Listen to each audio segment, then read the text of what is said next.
Chapter 251. In the afternoon there were 2 classes in a row. The classroom was located in a large, secluded classroom. Class 4 and Class 1 joined together. When Aona Koizumi followed Keisuke Saito and the other 2 to the classroom, it was already full of people. She quickly scanned the room.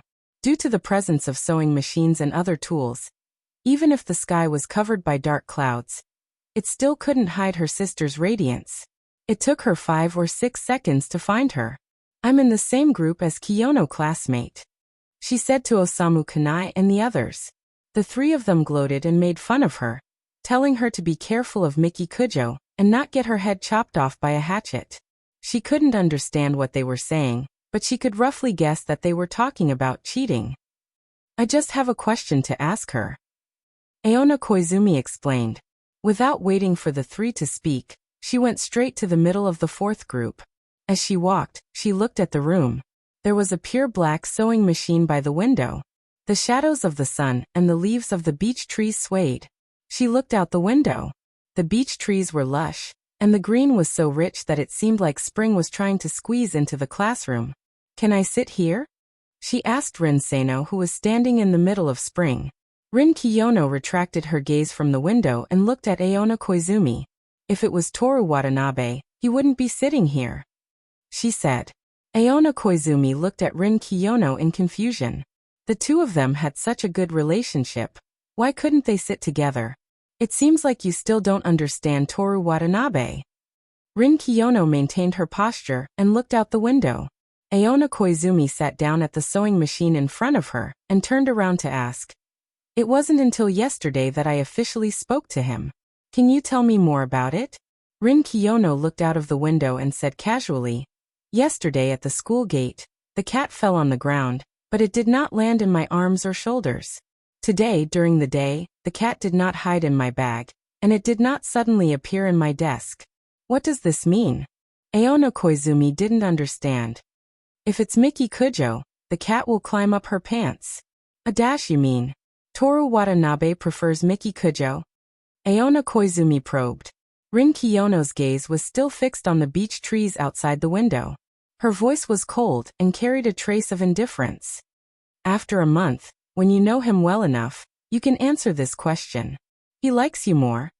Aona Koizumi asked again. "That's not what I meant." Rin Kiyono put down her hand and sat up straight. She looked at Aona Koizumi and said, "In some people's eyes, Toru Watanabe is indecent, childish, and full of flowery words. In some people's eyes he is responsible, hardworking, smart, and witty. In some people's eyes he is gentle and kind. In others' eyes, he is heartless." Rin Kiyono looked at the homeschool teacher who walked in and said one last sentence to Aona Koizumi: "I have my own opinions about who he likes the most, but it's not like this. You can treat this as one of the topics to understand Toru Watanabe, and find your own answer." This week's homeschool class was sewing hats. Aona Koizumi got an A. Although she didn't like to study, she seemed to have a natural talent for sewing, cooking, ironing, and folding clothes in her homeschool class. She always received praise from those around her when she did it simply. However, she was lazy. She was happy when she was operating the sewing machine, but once she left, she didn't want to spend time on it. From the future Aona Koizumi learned that she didn't need to spend time on it. In the eyes of the male students, she was a beautiful teacher with an outstanding appearance and excellent teaching skills. She wore a dress suit and held a textbook. She was unattainable. This kind of Waseda University graduate, teacher of a famous private school, and 25 years old with an income of more than 10 million yen, was a lazy woman who would rather eat takeout than cook for herself. However, she heard that after Toru Watanabe moved in next door, he started to cook every day. Is there really nothing between the 2 of them?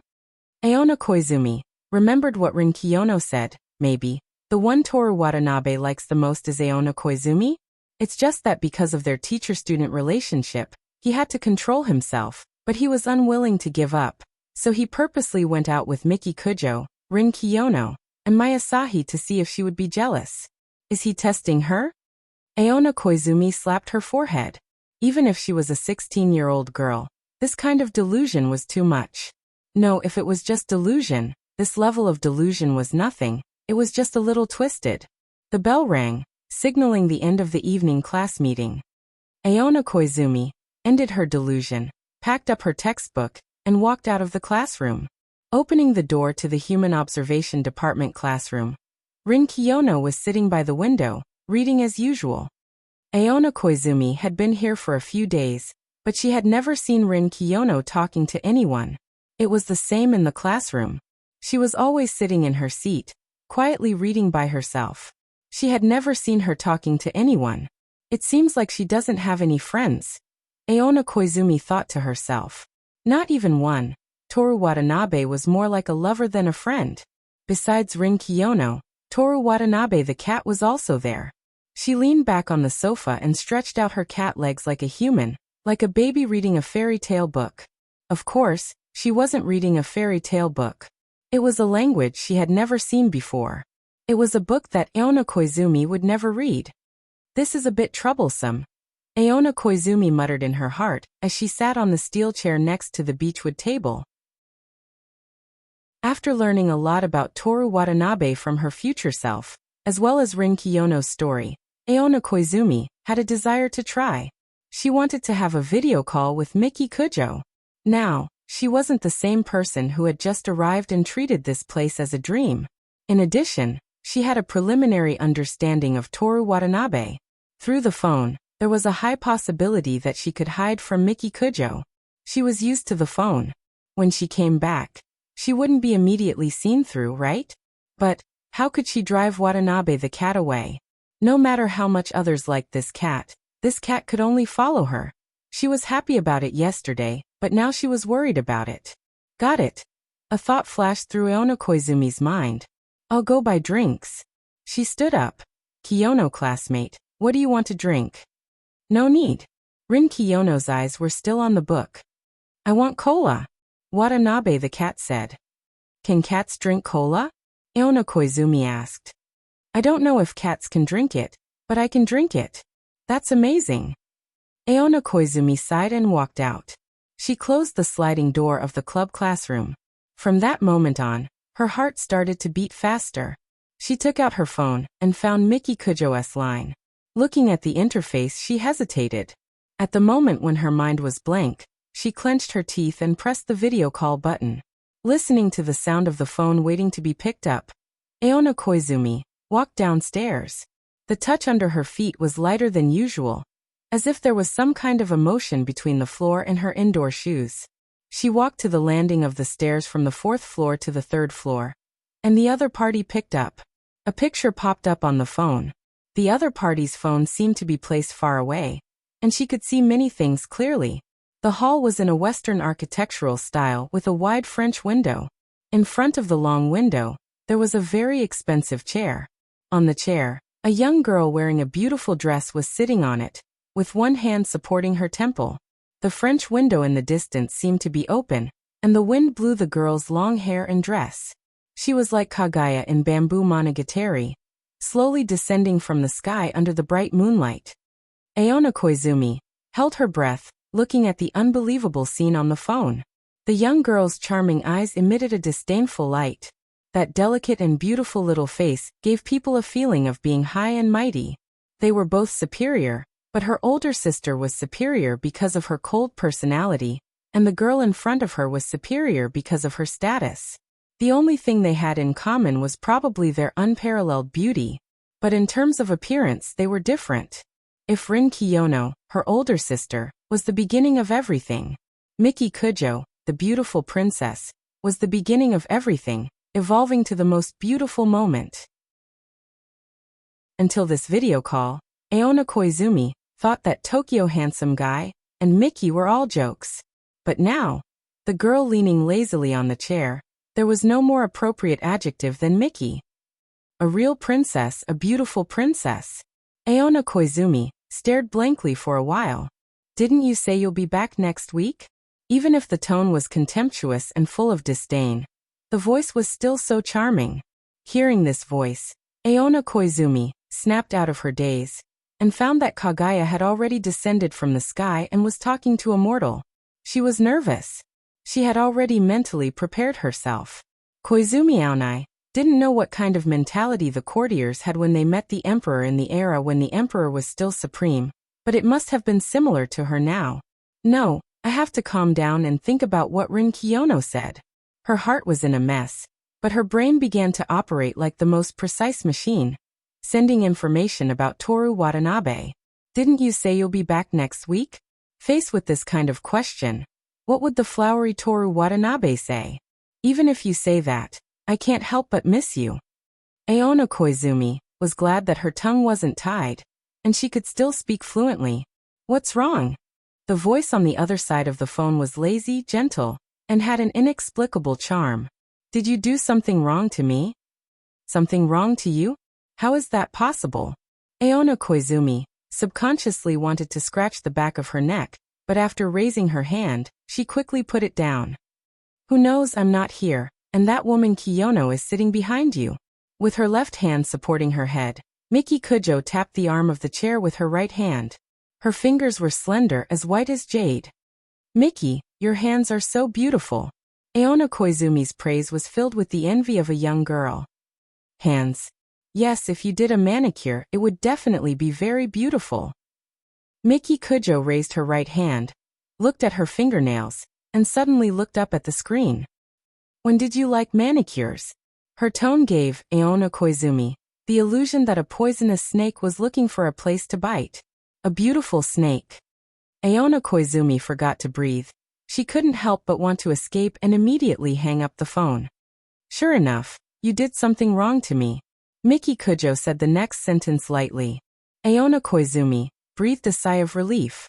It's good that she didn't see through it. No, she said. Don't all girls like manicures? I want to praise you in this aspect. Is that so? Miki Kujo didn't think much of it. She flicked her fingernails. What should I say next?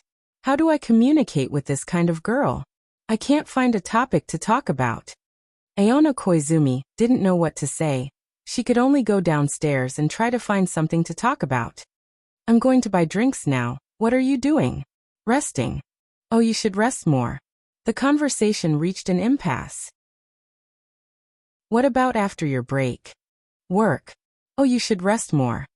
Aona Koizumi quickened her steps. She decided to find an excuse to hang up the moment she reached the vending machine. Upstairs, she occasionally met students who were on night duty and were participating in clubs. Every time she saw them, Aona Koizumi felt like she was back in reality. Talking to Miki Kujo was too torturous. When exactly are you coming back? Aona Koizumi once again tried to find something to talk about. I'll be back in class on Monday morning. I'll be able to see you on Monday morning. I really hope you can come soon. Miki Kujo suddenly frowned. What's wrong with you?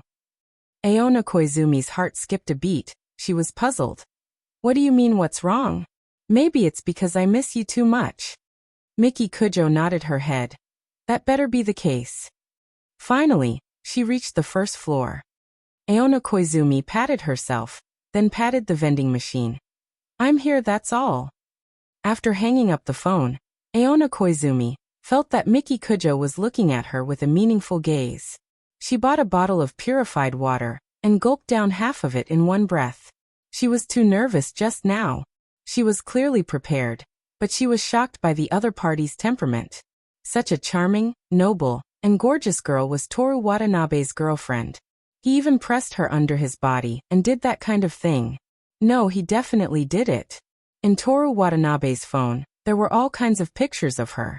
There were selfies of the two of them, pictures of their feet when they were soaking their feet, videos of the 9 beauties dancing, pictures of the 9 beauties pouring wine, candid pictures of the 9 beauties sleeping, and even selfies of puppies.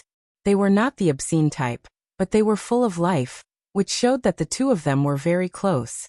How could he make such a beautiful girl his girlfriend? And Rin Kiyono as well. Could such a cold temperament really become hot? When she was with Toru Watanabe, did Toru Watanabe pull up Rin Kiyono's white shirt under her school skirt? And then used his hands to unbutton her skirt?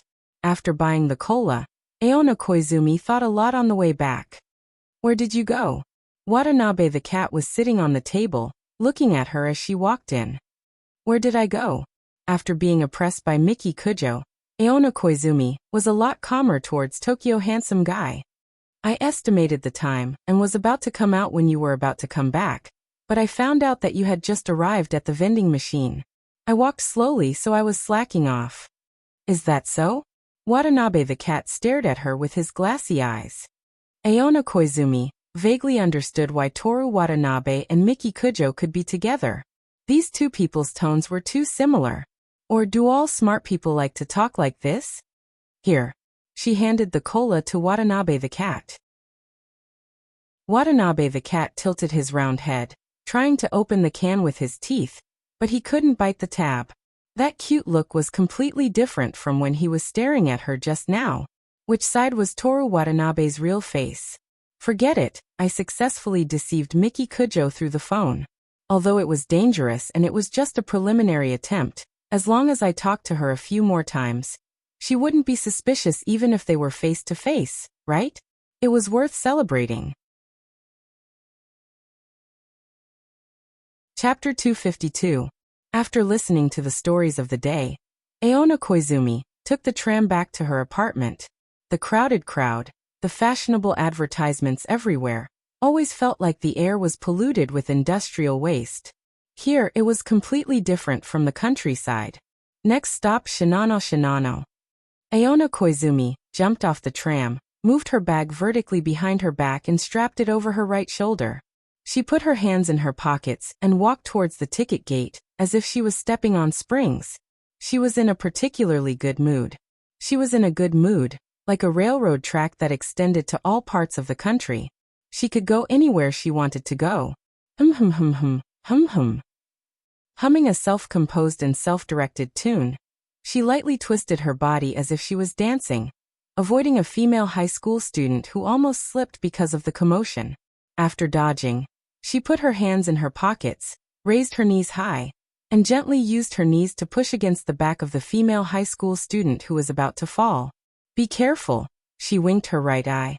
Under the infatuated gaze of the female high school students, Aona Koizumi did not stop at all.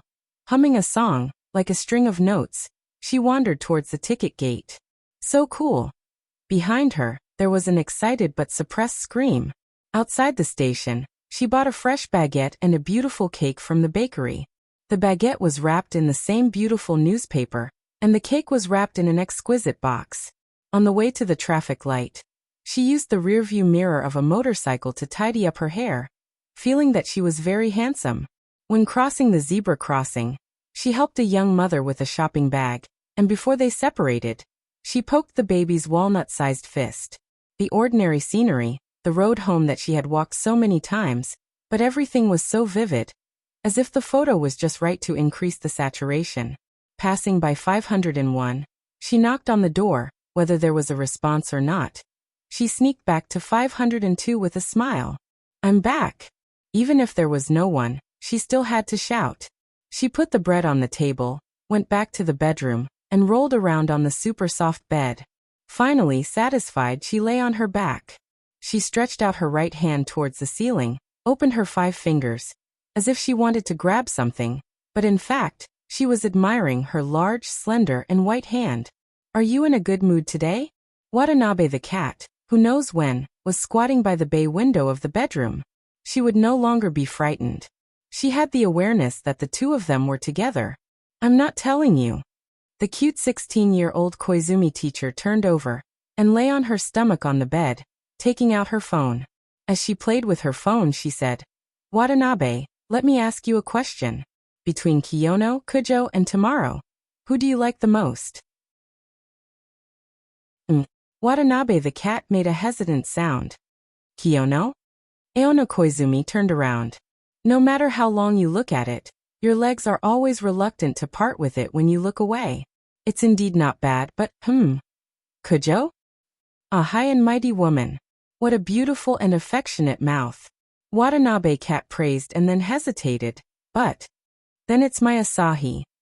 Senior, happiness, anger, sorrow, and joy are all because of Toru Watanabe. The whole world only loves Toru Watanabe. How should I put it? So annoying. Who do you like the most? Aona Koizumi sat up straight in dissatisfaction. What do you think, little Koizumi teacher? Also, can you please not use my body to sit like a duck? Watanabe the cat said. I want it more. Aona Koizumi put her hands on the bed and sat like a duck. Looking at the proud Koizumi in front of him, Watanabe the cat thought that the 16-year-old Aona Koizumi might be the most troublesome student for the current Koizumi teacher. However, even if it was a troublesome student, Aona Koizumi would still patiently guide them. She would never give up. She was such a person. The 16-year-old girl in front of him had a kind and gentle heart. Are you scared? If you're scared, then tell me. The girl who said this was unconsciously playing with Toru Watanabe's feet. People who sit like ducks seem to have this habit.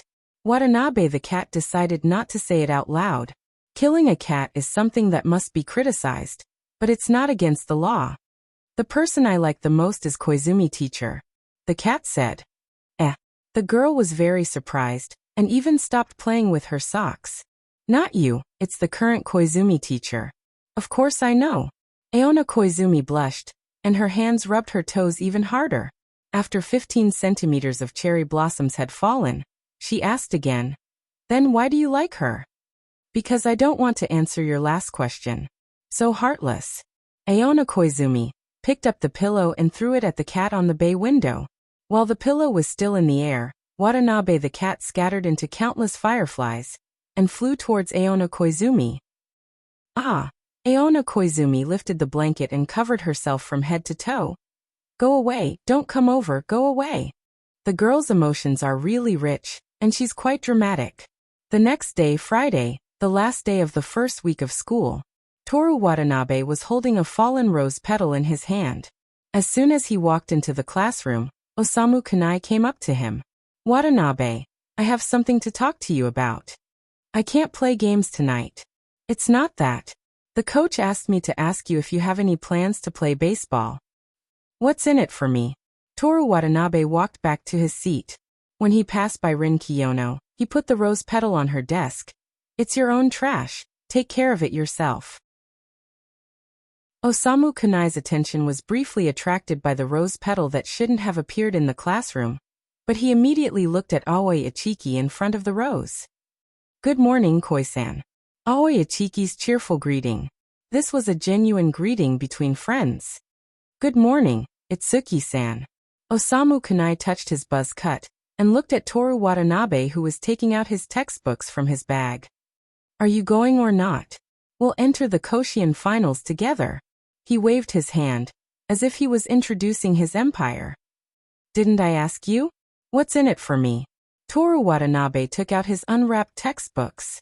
Because of the Aona Koizumi incident, he didn't have time to buy a new book cover, and Miki Kujo probably wouldn't allow him to use a female anime character as a book cover.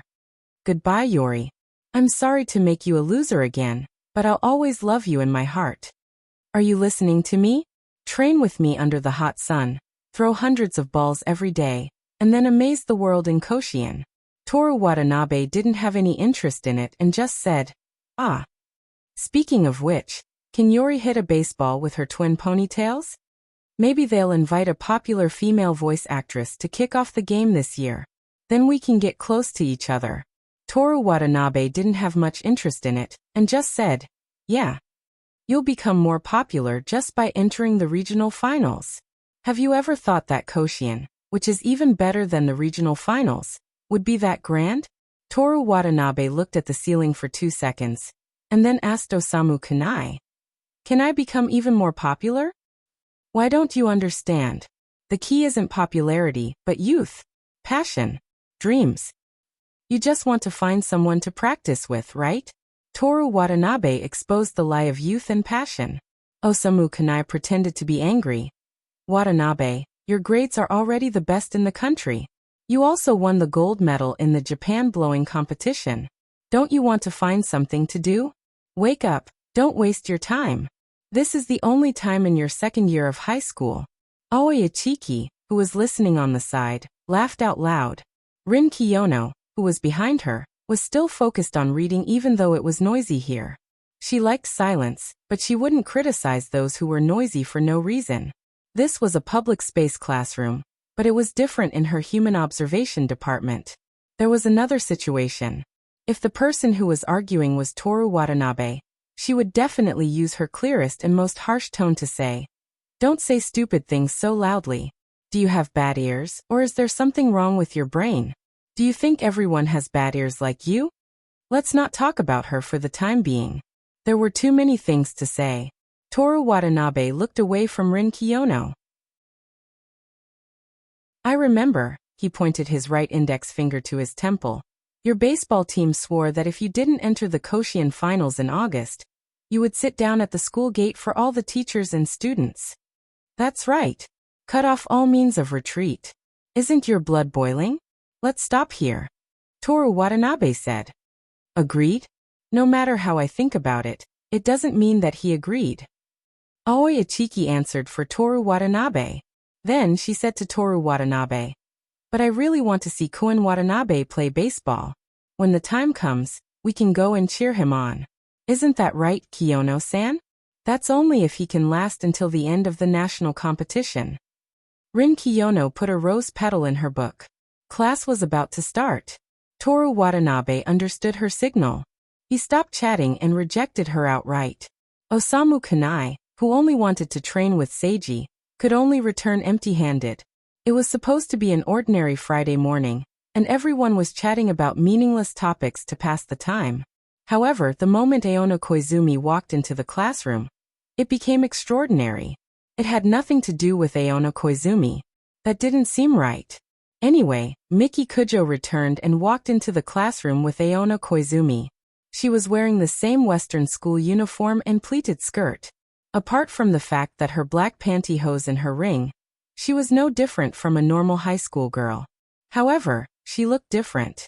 She had the aura of a queen, a contemptuous smile, and an overwhelming presence. Everyone in the classroom looked at her, as if they had been given an order. "Little Koizumi, Sensei, it seems like she failed," Toru Watanabe said regretfully in his mind. From today onwards, Miki Kujo, San will officially be joining everyone in class. You guys should get along well. Aono Koizumi said with her hands clasped. "It seems like the 16-year-old me has failed," she said regretfully in her mind. Miki Kujo walked lightly towards the corner surrounded by Toru Watanabe and Rin Kiyono. When she was in front of Toru Watanabe, she pulled on his tie and said with her nose almost touching his, "Did you miss me?" Her voice was extremely beautiful. Even though she had finished speaking, her voice still lingered in everyone's hearts. "I did," Toru Watanabe replied. "How much did you miss me? I almost went crazy. You can hear my endless cries in the outer court of the shrine. The moat of the Kokyo echoes my cries for my lover." That's it. Miki Kujo was still not satisfied. "We're in class." Toru Watanabe lowered his voice. Everyone looked at the two of them. Miki Kujo adjusted Toru Watanabe's tie. Before returning to her seat, she smiled and greeted Rin Kiyono. "Let's get along well in the future, Kiyono-san." "No need. I don't want to get along with you." Miki Kujo smiled casually and returned to her seat. Most of the people in the classroom had the same expression as Aoi Ichiki. They were all looking forward to some kind of drama. Toru Watanabe didn't hate this situation. Although it was painful, being together with Miki Kujo and Rin Kiyono, and being able to find an opportunity to reconcile with each other, far outweighed the disadvantages. All of this was based on the premise that he was the one sitting in front of them. How troublesome. But no matter how troublesome it was, Toru Watanabe would solve it. He had already made up his mind. Today is the last day. I haven't handed over the investigation to my classmates yet. Please hurry up. If there wasn't anything important, the morning class would end with Aono Koizumi repeatedly emphasizing that they couldn't slack off. Toru Watanabe, Rin Kiyono, and Miki Kujo had their first break after being in the same class.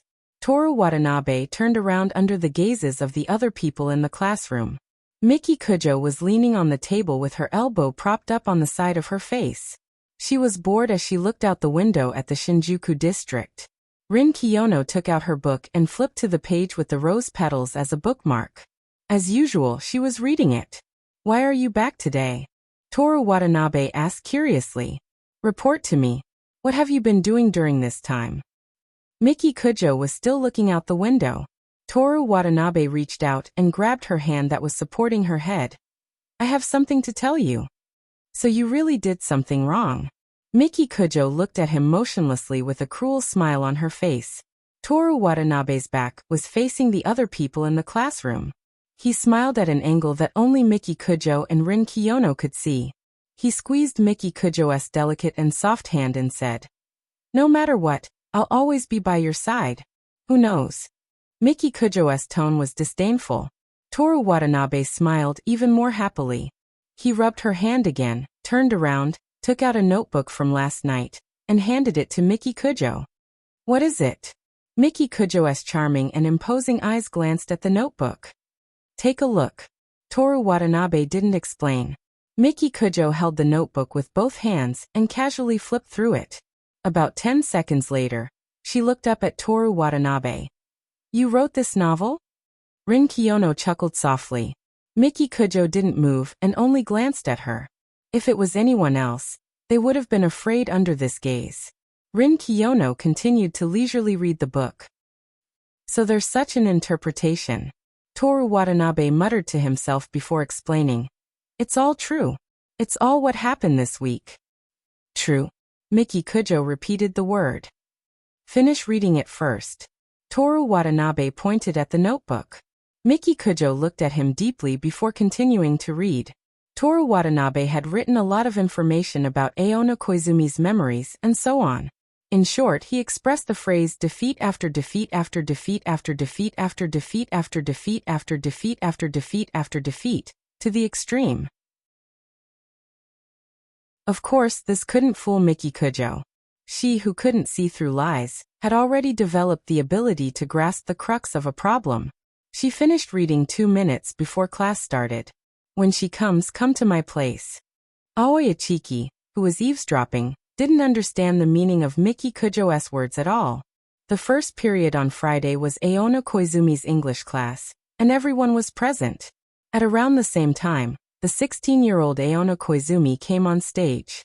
She wasn't in a hurry today, because yesterday afternoon she had already told her future self not to test her in class.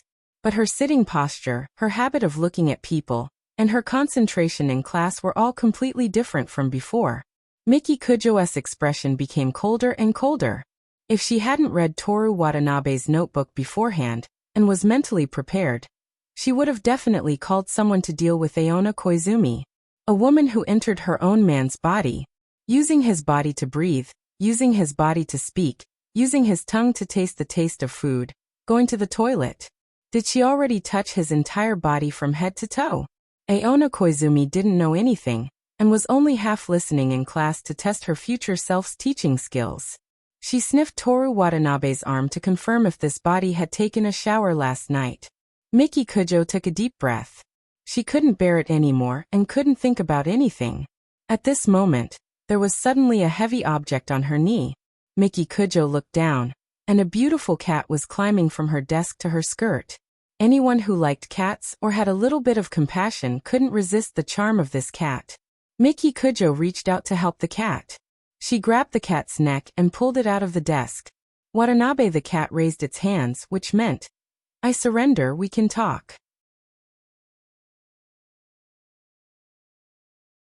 Chapter 253. The girl and the cat looked at each other in the English classroom. Outside the window, white clouds floated leisurely. The oak trees were thriving, the tram was leaving Shia Station, and the spring breeze was passing by the sports field. "I'll wait for you outside." The girl's voice was almost tangible, pressing down on the cat's little head. Miki Kujo roughly stuffed the cat back into the drawer. She stood up, and the chair was pushed away by her slender legs, making an ear-piercing sound. In the classroom, everyone who was focused on the lesson looked over. Aona Koizumi suspiciously turned around, and saw Miki Kujo slowly widening her eyes and mouth. "Jio Kujo-san?" Aona Koizumi, the English teacher, asked tentatively. Miki Kujo looked at her deeply, and then looked at Aona Koizumi in front of her and said, "Come with me." Without waiting for anyone to respond, she walked towards the back door of the classroom as if there was no one around. When she passed by Rin Kiyono, Miki Kujo suddenly thought of something and put her hand on Rin Kiyono's beautiful shoulder. You also come with me. No. What are you doing? Let go. No matter how much Rin Kiyono struggled, Miki Kujo half-hugged and half-forced her out of the classroom in front of all the teachers and students of Class 4, who even Toru Watanabe didn't dare to violate. Aona Koizumi, who was left in the same place, didn't know what to do. Why was Miki Kujo here? Why was she angry? Did she know that she wasn't Toru Watanabe? How did she know? In short, because everything happened so suddenly, there were too many questions, and she lost the ability to think. The only answer she knew without thinking was that if she walked out of this classroom, the situation would not be good. This could be easily seen from the gloating and sympathetic eyes of everyone. Aona Koizumi subconsciously looked at her future self on the podium, but in the next moment, the thought of I can't implicate my future self came to her mind. Just like how she would casually ask her future self for money and firmly believe that her future self would definitely give it to her, she would also give up everything for her future self. Aona Koizumi took a deep breath, clenched her fists, got up, and walked towards the back door of the classroom. Out of the corner of her eye, she saw Keisuke Saito making a gesture to protect his neck. Osamu Kanai gave her a thumbs up with a look of admiration. Aona Koizumi thought that what they should have done was not to call the police. As soon as she stepped out of the classroom, she heard voices coming from the stairs leading to the 4th floor. It was a conversation between Rin Kiyono and Miki Kujo. What does it have to do with me whether you believe it or not? I'm not in the mood to bicker with you. Unfortunately, I'm in a good mood now. Come back. It was a command that carried out her will. If you pull my clothes again, don't blame me for being rude. Rin Kiyono's voice was so cold that it could freeze the entire school. There was the sound of clothes being tidied up. If you want me to help you, the condition is very simple. You just have to call me Big Sister. Aona Koizumi once again heard Rin Kiyono speak. This time, her tone changed from cold to cold. Miki Kujo responded with a sneer. Sigh.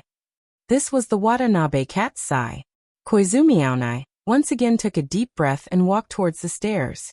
The window in the corridor was half open, and the petals of the white magnolia in the atrium were blown down by the breeze. The rose vines in the flower bed stretched out with all their might. Only by climbing higher and occupying more sunlight, and could the rose flowers bloom in May that people would stop in their tracks. Aona Koizumi hid in the corner and nervously peeked out half of her face. Miki Kujo stood there. Even though she was wearing her school uniform and the school staircase as her background, she gave off a feeling of elegance and decency. She was indeed a noble young lady. Rin Kiyono, like a heavenly girl, hugged her elbows and looked at Aona Koizumi, with her cold eyes that did not contain a trace of desire. Noticing Rin Kiyono's gaze, Miki Kujo looked over. Her stern but beautiful eyes looked down at Aona Koizumi. Aona Koizumi did not have time to see where Watanabe cat was and subconsciously retracted her head. Miki Kujo's eyes looked as if she wanted to dig out Aona Koizumi, a soul from her pupils. Come here. It was an order that could not be refused.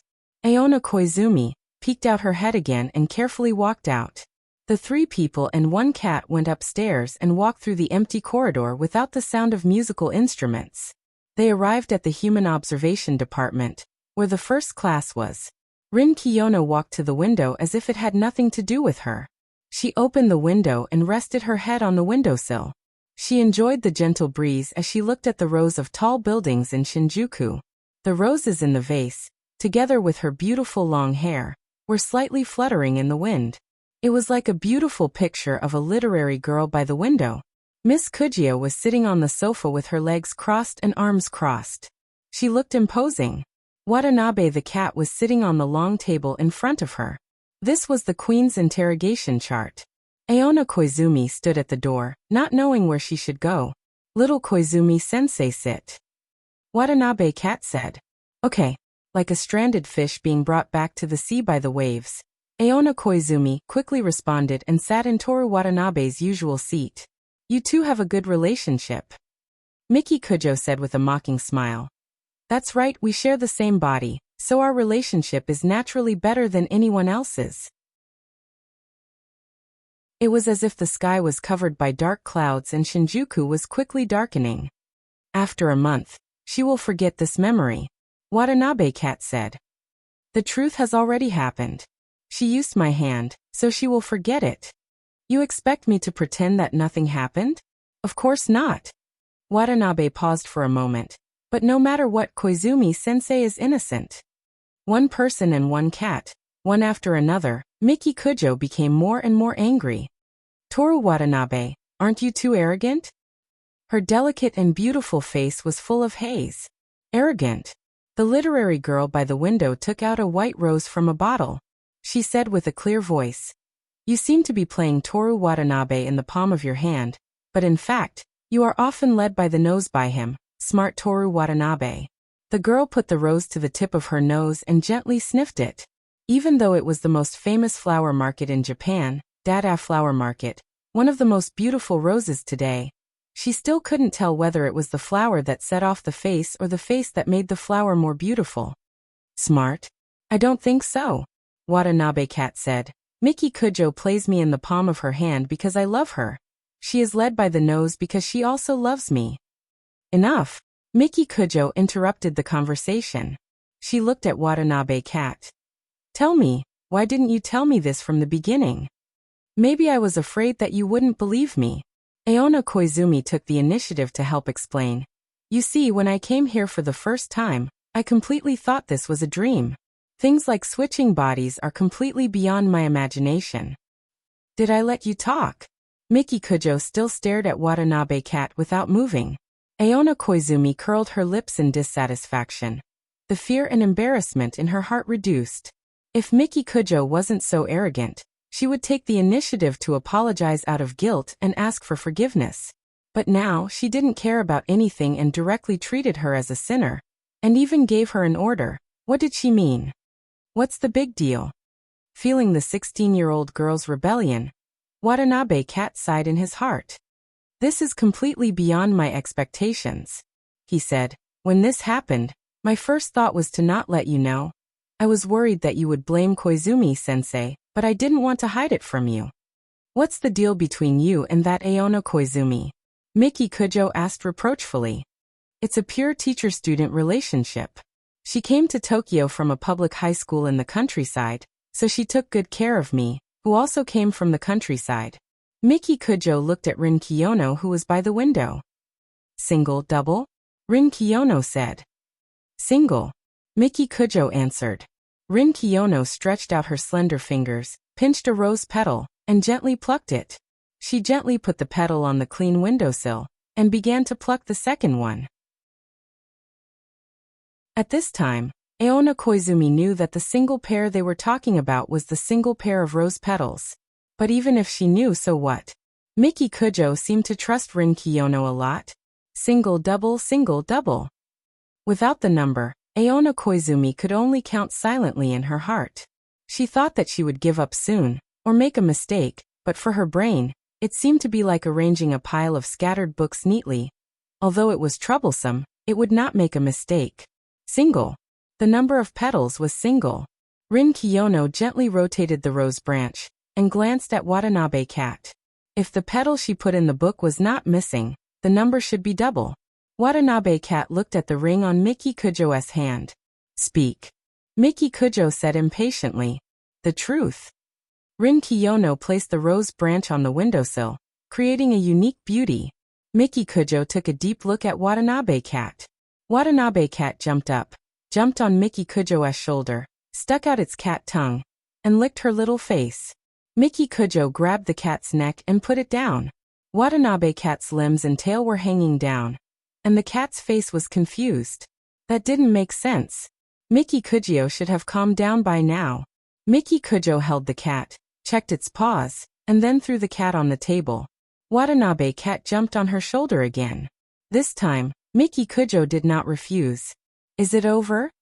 Aona Koizumi asked tentatively. Over. Repeating this word, Miki Kujo snorted contemptuously. Along with her voice, there was a messy and orderly sound of footsteps in the corridor. Knock knock. There was a respectful knock on the door.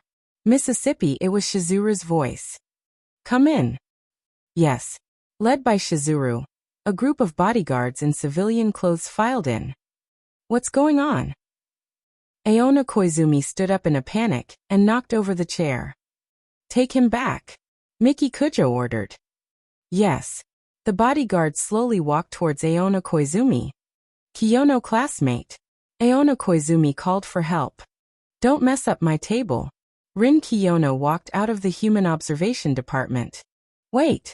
Koizumi Aonai hid behind the beach table and leaned against the window, unable to retreat. Watanabe Cat silently mourned for Aona Koizumi. Rin Kiyono didn't say anything, but regarding a girl taking over his body. Anyway, it was Miki Kujo who did it.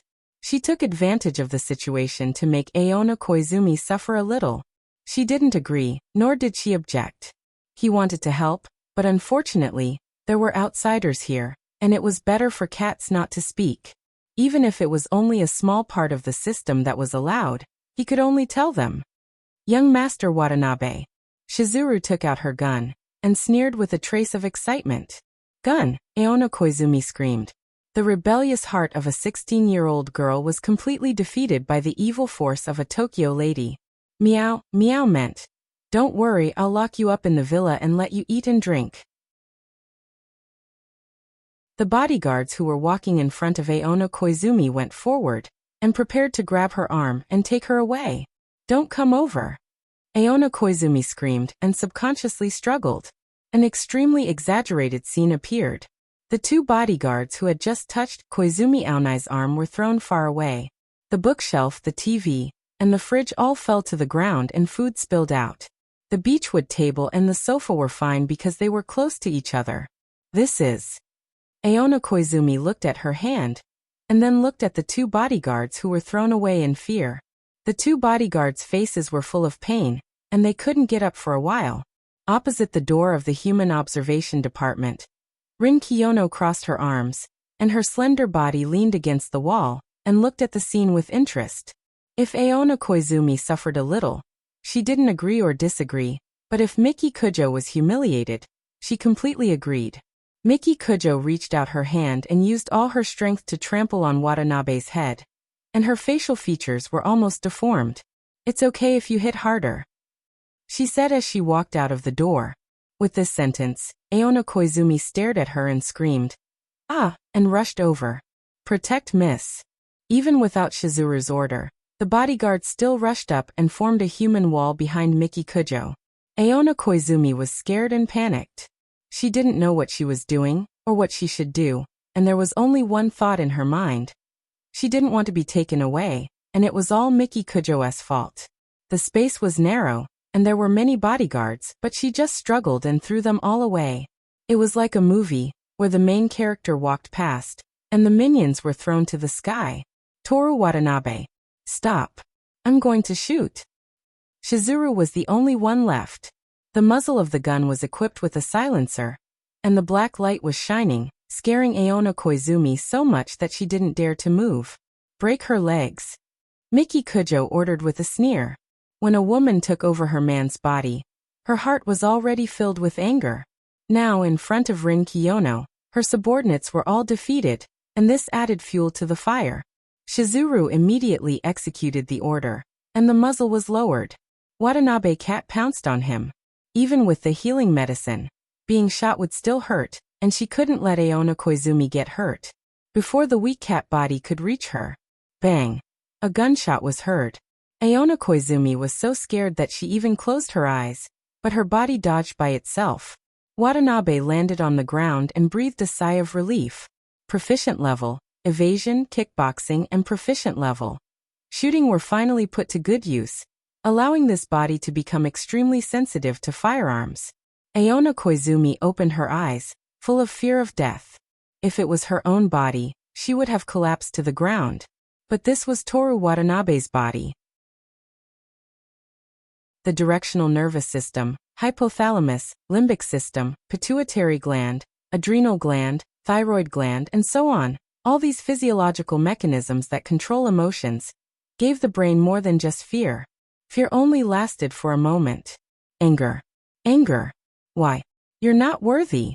Before Shizuru could fire a second shot, Aona Koizumi kicked her away as if she was a doll. Ugh, cough cough. Shizuru covered her almost sunken chest, her face full of pain. While she was in the air, she couldn't control her body due to the severe pain, and the gun fell out of her hand. Watanabe glanced at Shizuru. Before returning to Iwate Prefecture, this woman deliberately turned off the gun's safety, and he didn't care about it, but this time she deserved to suffer. Meow, he called out to Aona Koizumi. It was about time. Ah, Aona Koizumi punched Miki Kujo. Great power brought about tyranny. The fear of death brought about anger. Even Toru Watanabe himself had never seen his full strength. The wind from the punch tore through the air. Little Miki Kujo seemed to hear Shizuru shouting something. The bodyguard on the ground struggled to get up. Meow. The weak and vulnerable cat flew far away and crashed into the wall. First there was a thump, followed by a soft sound of falling to the ground. And then there was no movement. Bits of starlight floated out from the cat's body. Che. Miki Kujo's face turned pale. Rin Kiyono's face turned green. Her cold little hand trembled as she took out her phone and dialed the hospital's number.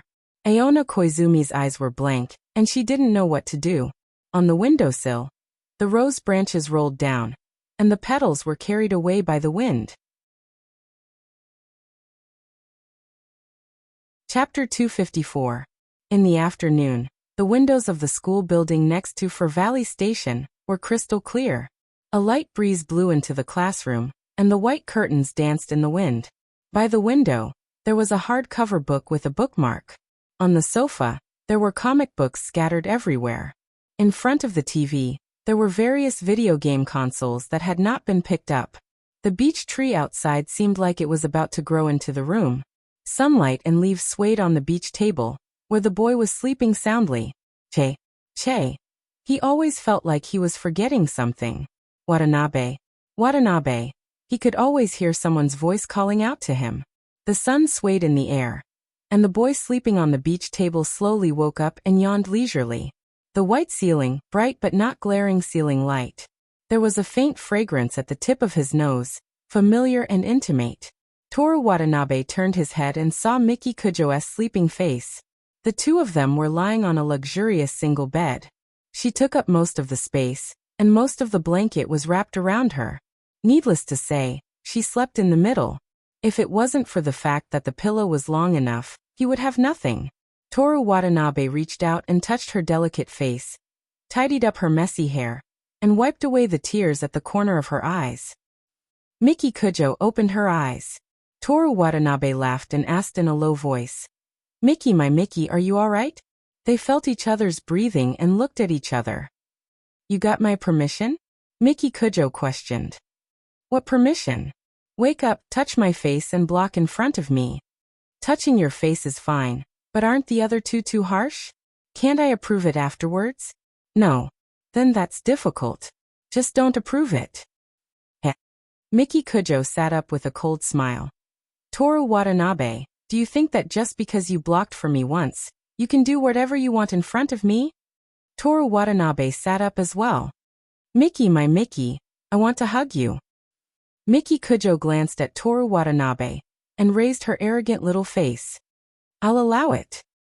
Toru Watanabe hugged her graceful body, one hand circling her slender waist, the other stroking her slightly messy long hair. Miki Kujo leaned into his arms, her body trembling slightly. She used all her strength to hug Toru Watanabe tightly, as if she wanted to prevent him from moving. "In the future, you're not allowed to do anything without my permission," she ordered without allowing any explanation. Toru Watanabe hugged her even more tightly. Smelling the fragrance of her hair, his heart was at peace. The two of them didn't say anything and just hugged each other for a long time. When they parted, they could clearly feel each other's reluctance to part. They wished they could stay like this forever. Toru Watanabe looked around the room. There were solemn curtains, and outside the window was Tokyo at night.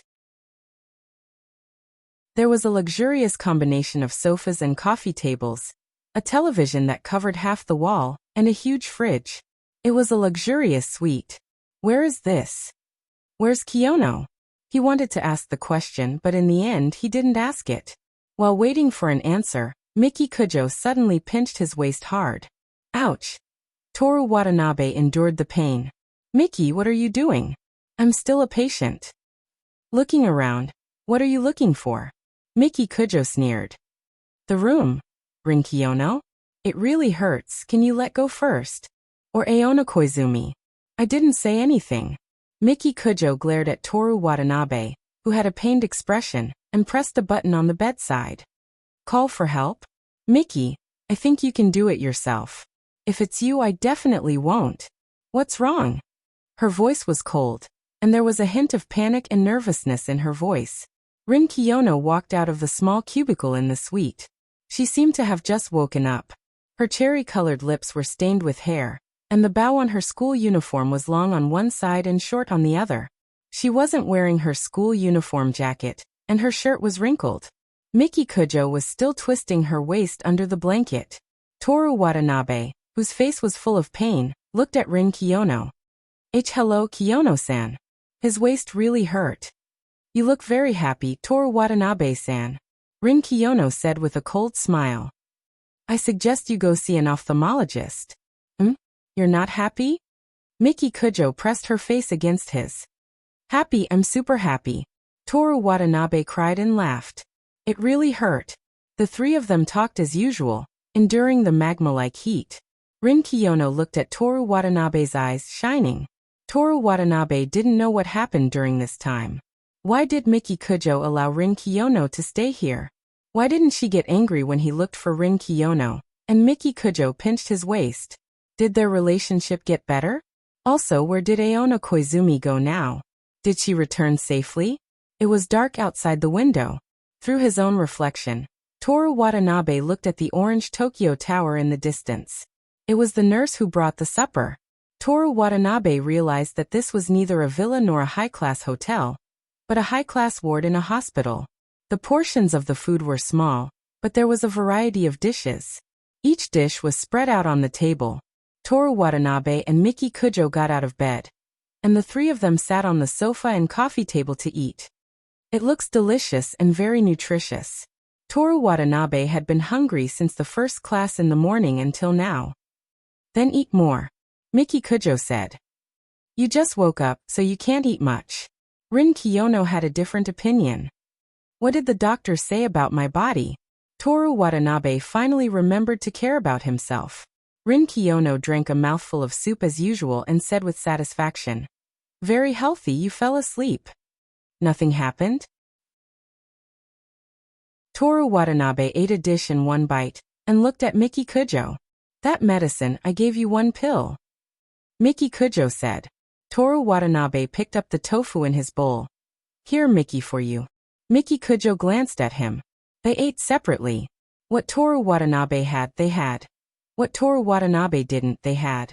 Miki Kujo and Rin Kiyono finished their portions and ate some fruit. They also hadn't eaten for a day.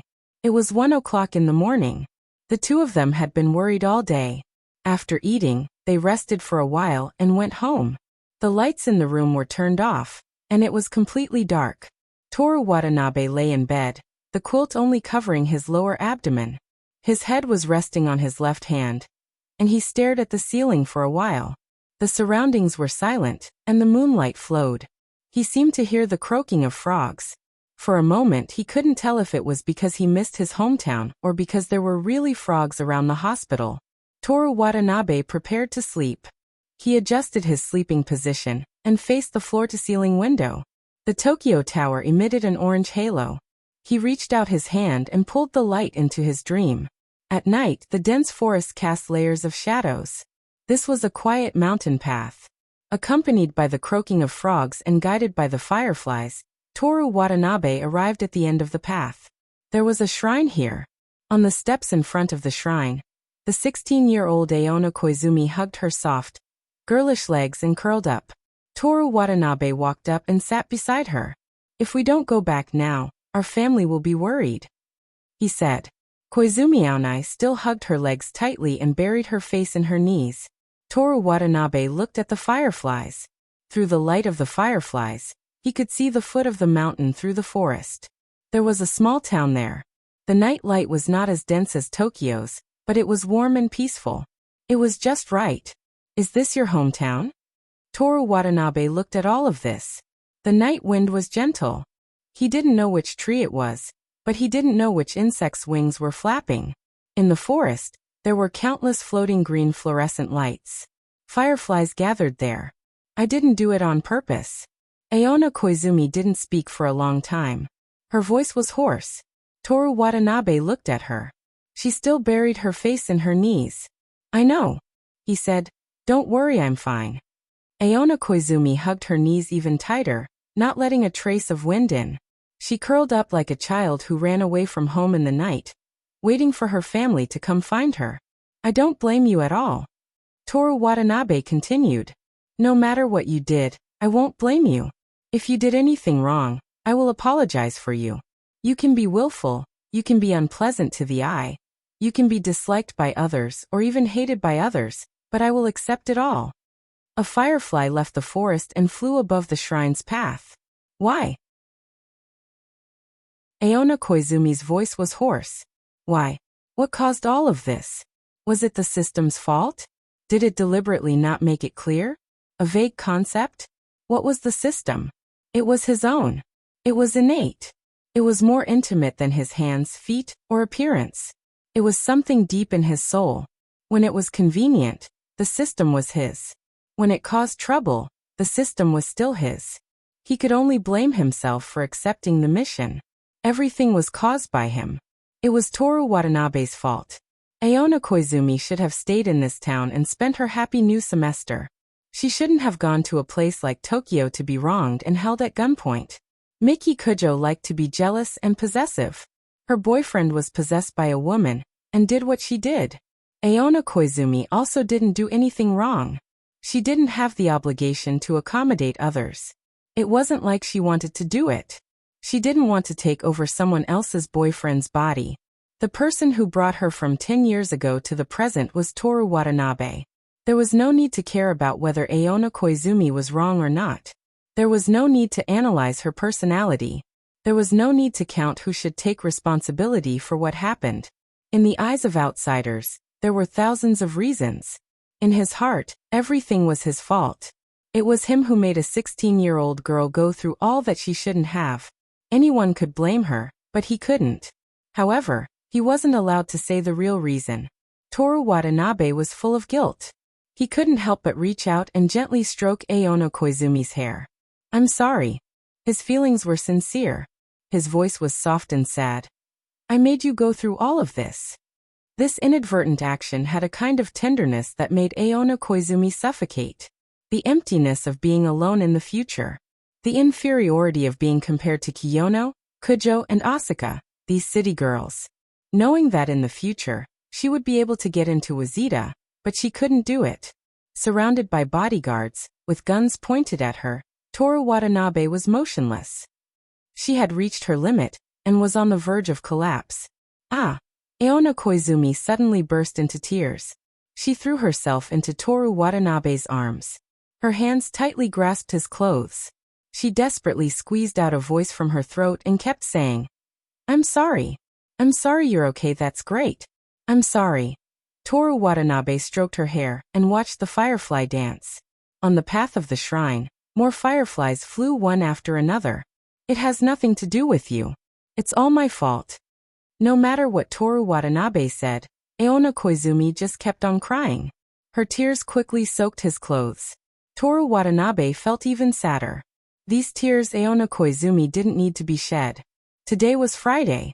On this warm night, she should be with her family, or with new friends, discussing on her phone where to go on Saturday. No, it should be morning where Aona Koizumi was.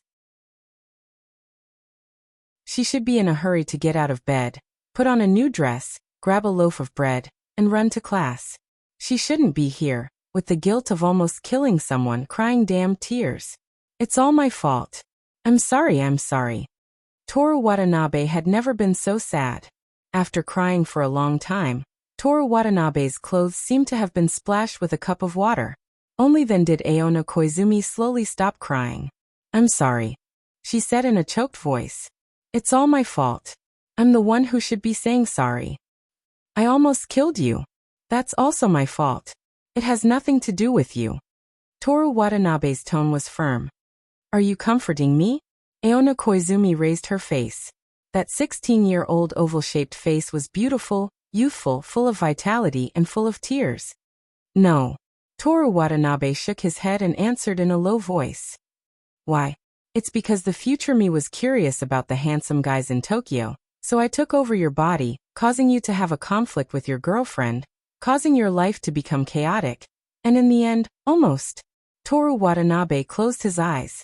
In the heart of Koizumi Aonai, she was actually the same as him, taking all the responsibility for all these things on herself. But she was innocent. The one at fault was him. It's my fault. He patted her shoulder. Why? I can't tell you the reason. In short, it's my fault. What's wrong? Aona Koizumi punched Toru Watanabe's chest in dissatisfaction. Her hand touched the wet part of her face, and she embarrassedly left his embrace. Tomorrow, I'll help you wash them. She slightly tidied her skirt and embarrassedly hugged her slender legs. I'll change my clothes a day. I'm for rich people. Aona Koizumi said with a gloomy expression. Rich people high above out of reach. She a high school girl from the countryside. I always say this. Toru Watanabe looked at the town in the distance. My happiest period was not when I had 1 billion yen, but when I first came to Tokyo from my Wait prefecture, holding up billboards under the scorching sun to earn a salary. Liar. Toru Watanabe ignored her and continued. At that time I had nothing. I lived in a cramped apartment, but I felt like I had the whole world, and my head was filled with great dreams. What about now? Aona Koizumi couldn't help but ask. I'm also very happy now. I love my Kasa-sen and they love me very much too. At the end of the day, I still like the life of a rich person. Aona Koizumi looked at the fireflies on the path. I'm just saying this to tell you that whether I have money or not has nothing to do with whether I'm happy or not. Mickey can give me money, and I'm happy to work and earn money. Only you would be like this. Everyone likes to be given money. Just like how everyone naturally likes fashionable girls in the city, not girls from the countryside. Toru Watanabe turned to look at the girl. You're like this too. Me. Aona Koizumi turned her head in disbelief and looked at Toru Watanabe. In the future, you relied on your own efforts to get into Waseda University, and you planned to buy an apartment in Tokyo. You didn't get a single cent from anyone. You can't get it? You have such a beautiful oval face, a good figure, and a teacher. I don't want to earn that kind of money. You see, you're such a person, right? And you're not just saying it. In the future, you're really like what you said. Toru Watanabe said. Aona Koizumi lowered her head and looked at her shoes. Watanabe. Yes. Where is this? Koizumi Aonai was silent for a long time before she asked this question. Maybe she didn't want to say that, but thank you? Or something else? A dream. Toru Watanabe said casually. I don't think it's a dream. Oh, it's very likely that it's a gap between time and space. Our souls are talking across time and space. Aona Koizumi speculated seriously. I see. Toru Watanabe nodded. Then it makes sense. The truth wasn't that romantic. In order to protect basic human rights, the system didn't let Aona Koizumi's soul escape from reality and go to places it shouldn't go. That's all. As for why he appeared here, only the system knew. Koizumi-sen. Call me teacher. Koizumi-sensei, what happened today, no matter whose fault it is, just let it go. People can't always think about the past, that way you'll never be happy. But I almost killed you. Isn't it fine? If you want to talk about regrets, then there's no need to. Even I have a lot of regrets that I wish I could start over. Even I? You make it sound like you're amazing. Aona Koizumi said unhappily. I'm not amazing, so I want to be amazing. No, I think you're already amazing. Thank you. Toru Watanabe said with a smile. Aona Koizumi was embarrassed. She scratched the back of her neck and changed the topic. Oh right, this is your first time seeing me, right? What do you think? Stand up and let me see. Okay. Aona Koizumi jumped up and ran down the steps to stand on the path of the shrine. She turned around and looked expectantly at Toru Watanabe, who was sitting on the steps. With the help of the fireflies and the bright moonlight, Toru Watanabe looked at the 16-year-old Aona Koizumi in front of him. She wore a custom-made shirt with sleeves rolled up to her arms and a knee-length skirt. Her beautiful eyes showed that she wasn't afraid of anything. Noticing Toru Watanabe's gaze, Aona Koizumi shyly rolled down her sleeves. "Very cute," Toru Watanabe said. Aona Koizumi smiled proudly and shyly. "It's just like a New Year bonfire at a shrine." A New Year bonfire at a shrine? Aona Koizumi was puzzled. In cold weather, a huge bonfire made from a pile of wood. You throw some firewood on it, and the sparks will scatter like rain. You're just that cute. I don't understand. She shook her head and then laughed. Toru Watanabe also laughed. Across the steps of the shrine, Aona Koizumi stared at Toru Watanabe. What's the difference between my soul and my body? Toru Watanabe stood up and let her look at him. A little. Not handsome enough? No, it's just that I feel that your soul is very gentle. Gentle? Yes, it's a soul that doesn't blame others, forgives everything, and is full of gentleness. Koizumi Aonai affirmed. I don't forgive everything. Toru Watanabe laughed. It's just that compared to finding fault with others, I prefer to find fault with myself first. And then, how should I say it? I don't like to impose things on others. Don't like to impose things on others? What do you mean? For example, I don't like you being willful, but I won't make you stop being willful and make me like you. I'm willful. Yes. I just speak a little louder. I really can't hate Koizumi-sensei's adaptability, Toru Watanabe said with a smile.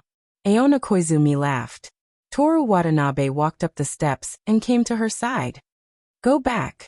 If you don't wake up, your parents will be worried, he said. Yes. Aona Koizumi nodded. She took a few steps into the throng of fireflies, which seemed to have been waiting for her. Then she turned back. Toru Watanabe slightly raised his arm. Aona Koizumi also gently waved her hand. See you tomorrow. See you tomorrow.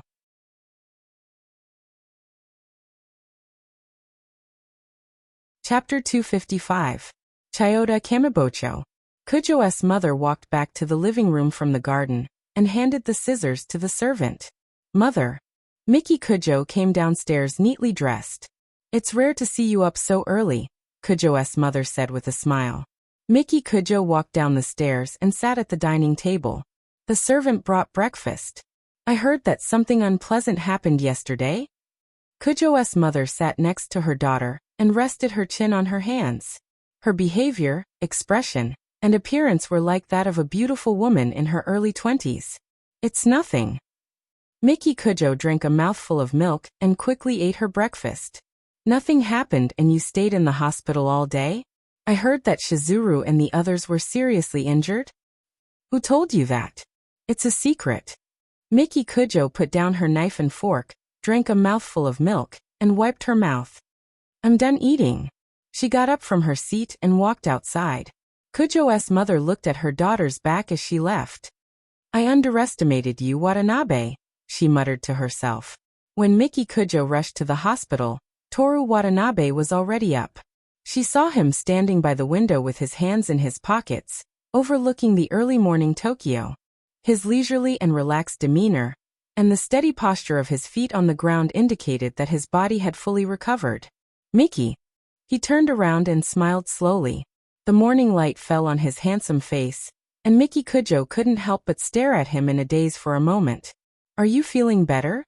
She walked over. Toru Watanabe naturally reached out and pulled his Miki into his arms. Her clothes were a little cold from outside. Miki, my Miki, can I kiss you? Toru Watanabe said. Miki Kujo wrapped her arms around his neck and kissed him. The two kissed in front of the window as the sun rose. The buildings in Tokyo were illuminated by the morning light. One by one, the glass windows on the buildings reflected the dazzling light. They kissed until all the buildings were soaked in the morning light. Sister is so sweet, Toru Watanabe said with a reluctant smile. Brother is not bad either. Miki Kujo leaned into his arms, satisfied. After a while, Toru Watanabe gently pushed her away. Miki Kujo looked at him with her beautiful eyes and asked why. Why? She's here. Toru Watanabe explained. Miki Kujo's brows furrowed for a second, and then her face became full of contempt, indifference, and arrogance. When Watanabe the cat appeared on Miki Kujo's shoulder, Aona Koizumi passed through 10 years and came to this room full of sunshine and happiness. Good morning, Koizumi-sensei. Watanabe the cat took the initiative to greet her. Good morning. After greeting her, Aona Koizumi looked at Miki Kujo. Miki Kujo took Watanabe the cat off her shoulder and examined every part of the cat like a doctor doing a physical examination. Eyes, ears, teeth, tongue, claws, that. Aona Koizumi hesitated, and then suddenly bowed deeply. I'm sorry. Watanabe the cat turned his head to look at Aona Koizumi. Miki Kujo pressed the cat's head against her chest and carried him back to the sofa. Aona Koizumi raised her head and walked over. I'm sorry about yesterday, and about taking over Watanabe's body. She bowed again. How? Ugh. Watanabe the cat was pressed back again. His soft cat paws stepped on an even softer chest, and he was barely able to breathe. Miki Kujo tidied up Watanabe the cat's fur and ignored Aona Koizumi. Aona Koizumi maintained her bow and said, For the past day, I've been imagining my boyfriend being taken over by a woman. No matter how much I try to forgive, I can't control myself. I completely understand how you feel, Kujo-san, and I'm really sorry. Miki Kujo stroked Toru Watanabe and answered coldly without raising her head. A month has passed, get out of here. Thank you. After doing all this, Aona Koizumi heaved a sigh of relief and raised her head, revealing a bright smile. You're actually willing to compromise. Rin Kiyono walked in. On Saturday, she wore a blue dress with a bit of a shirt style, and her soft waist was tied with a belt, making her look like she was in the spring. Kill Aona Koizumi and let you take advantage of the situation? Miki Kujo sneered. She'll forget this month's worth of memories when she goes back. For Watanabe's sake, I'll force myself to suffer this once. Miki. Watanabe the cat's glassy eyes looked at her from Miki Kujo's arms. If there's a next time you'll die. Miki Kujo rubbed the cat's head. I'm really sorry. Aona Koizumi bowed again. Miki Kujo looked at her and didn't say anything. Rin Kiyono rested her chin on her hand and looked at Miki Kujo. She didn't have any obvious reaction to the fact that Aona Koizumi had taken over Toru Watanabe's body, simply because Toru Watanabe wasn't her boyfriend. If they exchanged places, would she be able to do what Miki Kujo did? Hypotheses were always hypotheses, and without facing it, there was no way to know what she would do. But one thing was for sure after this incident. Toru Watanabe stayed by Miki Kujo's side not only because of his responsibility. She's harder to deal with than I thought, Miki.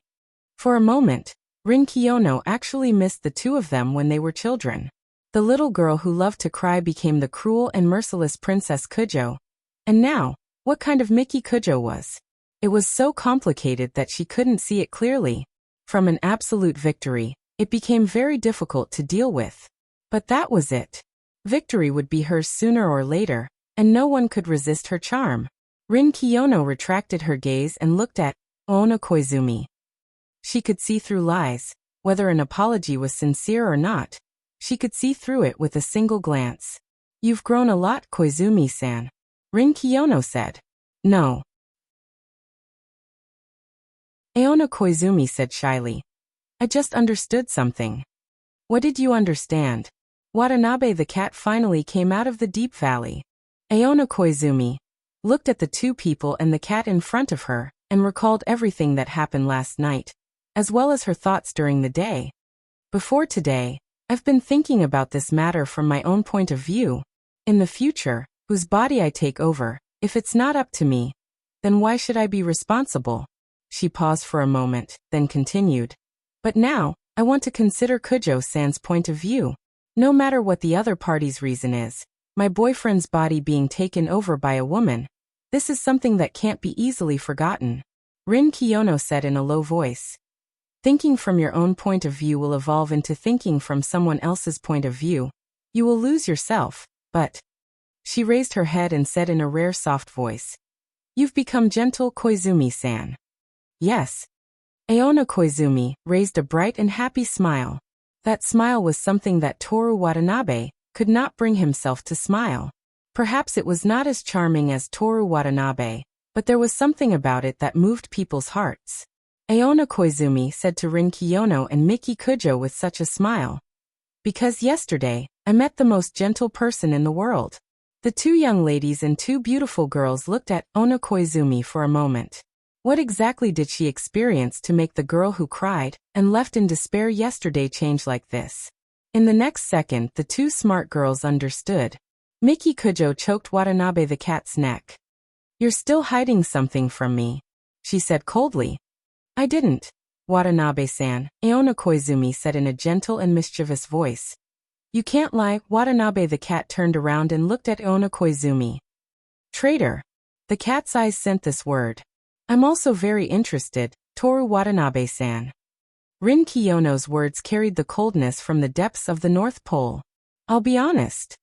In front of them, the amazing Watanabe the cat could only surrender. In the following time, he told them what happened in his dream yesterday. After listening, Rin Kiyono rubbed her forehead and sighed helplessly. Power, wealth, extraordinary intelligence, outstanding appearance, strong physique. All of these will make people arrogant and develop an arrogant and arbitrary personality. Watanabe-san, you have all of these, but you did such a thing. You are indeed the most gentle person in the world. Saying this, her face suddenly became cold. But, can you please not be gentle to everyone? This will only make people feel disgusted. Can you please not be gentle to everyone? Miki Kujo grabbed the cat's tail and looked at Watanabe the cat at eye level. Do you understand what I mean, my Watanabe, my Che? So scary. Super scary. Toru Watanabe, whose head was down and tail was up, was so scared that his face became stiff. Toru Watanabe was discharged from the hospital that day. To be precise, it was Aona Koizumi who walked out. Miki Kujo had already decided not to care about this matter. And seeing Aona Koizumi annoyed her, so she let her go freely. Rin Kiyono was very interested in Watanabe the cat, but unfortunately, she couldn't stay too far away from the main body. She also had no interest in playing with Aona Koizumi, so she went home by herself. Aona Koizumi took the almost dead Watanabe the cat back to the Shinanko apartment. As expected, as long as you are gentle, even Kujo-san will let go of her anger. When they got into the elevator, Aona Koizumi said to Watanabe the cat. Watanabe the cat didn't say anything. There were surveillance cameras in the elevator. I used to think that being gentle to everyone was the most useless thing. Until yesterday, I realized that it wasn't true gentleness. Gentle like Watanabe, you are the one who is truly gentle. You don't impose your will on others. When dealing with things, you first reflect on yourself, then consider other people's position. I'm not that gentle. After they got out of the elevator, Watanabe the cat said, I just don't impose on others. I like to reflect on myself. Other people's position is not within my scope of consideration. Then I want to be a gentler person than you. You will suffer if you are too gentle, Koizumi-sensei. I'm just gentle. I'm not stupid, don't worry. Can I give you a suggestion? Go ahead. I've endured for a long time. Can you not use my body to talk like that? Okay, don't. I just have a question to ask her. My heart is itching to go crazy. I remember. I won't do it again. Please don't worry. What happened to being gentle and considering other people's position? Hahaha, Watanabe, you're an exception. You're almost done. Walking to room 502, Aona Koizumi was taking out the key card to open the door when the door next door opened. It was almost 10 o'clock in the morning. Still wearing pajamas, Aona Koizumi with red and swollen eyes looked at the person and the cat in front of her. Before Watanabe the cat could react, Aona Koizumi had already hugged Aona Koizumi. Like a sister, like a mother, she hugged her past self in her arms and said with a crying voice, Shaonai. Aona Koizumi reached out and hugged her future self, comforting. Okay, I'm fine, it's all over. Before going to bed at night, my mother even praised me for growing up today. Shaonai. Aona Koizumi was still sobbing. Don't cry, if it goes on like this, I don't want to live anymore. 25 years old today. I'm still crying like this, so shy that I want to die. The two comforted each other. Watanabe the cat looked at Koizumi Shaonai, and sat there comfortably. Although he was miserably scolded by Rin Kiyono and forced to write a letter of regret by Miki Kujo, as long as he can see the scene in front of him, even if he is scolded for a lifetime, it doesn't matter if he writes a letter of regret every day. A letter of regret, even if he doesn't do anything, it seems that he has to write for a lifetime. 2 people and a cat walked into room 502. Watanabe, I'm sorry, in fact, I dream of the past every day, because I'm shy, I don't have the courage to admit it, which led to yesterday's incident. Aona Koizumi confessed everything. Warm tears once again flowed from her beautiful eyes. Teacher, I said yesterday, don't regret the past, it will never be happy. What we should do now is to take little Koizumi teacher together, seize the last 3 weeks and play around. Yes, the 3 of us should go play together. Aona Koizumi said happily. I want to go to Sensoji Temple to draw lots, go to Ueno Zoo to see pandas, and also go to Tsukiji Market to eat all kinds of delicious food. Aona Koizumi was affected by her emotions and smiled with tears. Yes, she said. Hurry up, let's go now. Aona Koizumi held Aona Koizumi's hand. Wait a minute. Aona Koizumi held her hand. I'll go change. Dress prettily. I want to admire myself. Aona Koizumi's face suddenly turned red. The touch of her hand also became strange and ambiguous. This is Watanabe's hand, and soon she will go play with Watanabe's body. Similar thoughts couldn't help but flow into her mind. Then I'll go back first. I'll see you downstairs in 20 minutes. She ran away. Aona Koizumi returned to room 501 and bumped into Huangzi, who just got up. Her originally beating heart almost jumped out like a rabbit. She covered her throat, as if there was really a rabbit there. Throat uncomfortable? Your face is so red. Did you catch a cold? Huangzi asked doubtfully. I choked on something. Aona Koizumi said with a dry throat. Oh, that's good. Huangzi drank a mouthful of water. Aonai, where are we going to play later? I'm sorry, I have something to do this week. What's the matter? The 3 of them lived together, worked in the same school, and had almost no privacy. Yes. Aona Koizumi reluctantly nodded. Last time when she asked for money, there was already a misunderstanding. If Huangzi and Miyuki saw her with her past self, it would be even more difficult to explain. Without waiting for Huangzi to continue asking, she returned to her room. About 15 minutes later, Huangzi, who was watching TV in the living room, saw Aona Koizumi, who was wearing a beautiful dress, and went out without saying goodbye. Why are you so sneaky? She stuffed a potato chip into her mouth. Sneaky? Without even wearing shoes, she ran to the balcony, leaned out, and looked at the door of the apartment. After a while, Aona Koizumi appeared there. Then Toru Watanabe appeared with a cat. A handsome man and a beautiful woman. The 2 of them chatted and laughed as they walked towards the train station. On the way, Huangzi even saw Aona Koizumi give some money to Toru Watanabe. It's over, it's over, it's over. She rushed into Miyuki's room barefoot without knocking on the door. Miyuki, bad news. Miyuki groaned as if she hadn't woken up. What's wrong? Huangzi shook her body with all her might. Aonai and Watanabe, that brat, went out on a date. I even saw her give him money. Miyuki felt uncomfortable being shaken, and could only prop up her upper body. It's just a date, let her go, she said lazily. A date? He even treats Aonai like a wallet. Yes, but that's Aonai's own decision. She's 25 years old, and has never been in a relationship before, so it's time for her to experience it. Huangzi chased after her. But that brat has already. No results? The ending is obvious too? It's fine as long as it starts to be sweet. Whether or not he's a playboy, Watanabe is outstanding enough, and he's in good health. Aonai will live a happy life for a while. He already has a girlfriend and Aonai is still a teacher. It's spring, what's wrong with being a little willful once in a while? No matter what, with the two of us accompanying her. Even if she's cheated of all her money, there's still us, right? That's true. What's going on? After hearing what you said, I suddenly want to be in a relationship too. What's with your attitude? Right, how do you know he's in good health? I checked his body the day he fainted, didn't I? Huangzi lowered his voice guiltily. How big? It has nothing to do with you, right? Miyuki didn't want to reveal her patient's privacy. Why should I? You know, and Aonai will know soon, but I don't know. It's not fair. What does this have to do with fairness? Get out, don't disturb my sleep. Miyuki lay down again. You should change your habit of sleeping without clothes. Maybe Aonai will bring that brat back to spend the night. Isn't it enough for them next door? That's hard to say. What if that brat is afraid of being discovered by his girlfriend and chooses our place? Miyuki had already fallen asleep.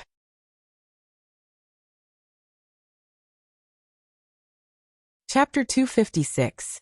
May 2nd, Wednesday, heavy rain. Aona Koizumi walked into the school building with an umbrella. When she was closing the umbrella, the rainwater on the umbrella of a boy beside her accidentally wet the sleeve of her school uniform. Sorry. The boy said. It's nothing. Aona Koizumi smiled and waved her hand, then walked towards the shoe cabinet. The shoe cabinet was full of love letters, more than when Toru Watanabe was controlling this body. She remembered the conversation she had with Toru Watanabe in the third week of April, when the number of love letters increased significantly. Just give me your body, I'll definitely live better than you. Don't be too gentle with others, don't cause me trouble. Watanabe classmate. How can you talk to your teacher like that? Yes, little Koizumi-sensei. After changing her shoes, she didn't go to the classroom. Today, she went to bed early. Toru Watanabe was once again taken over by her during his morning exercise, so she had to help deliver the roses to the activity classroom. The first time she took over Toru Watanabe's body was the day after that incident. It was a Sunday morning, and she couldn't wait to go to Tokyo Disneyland. At that time, the willow and ginkgo trees beside the moat had delicate new leaves.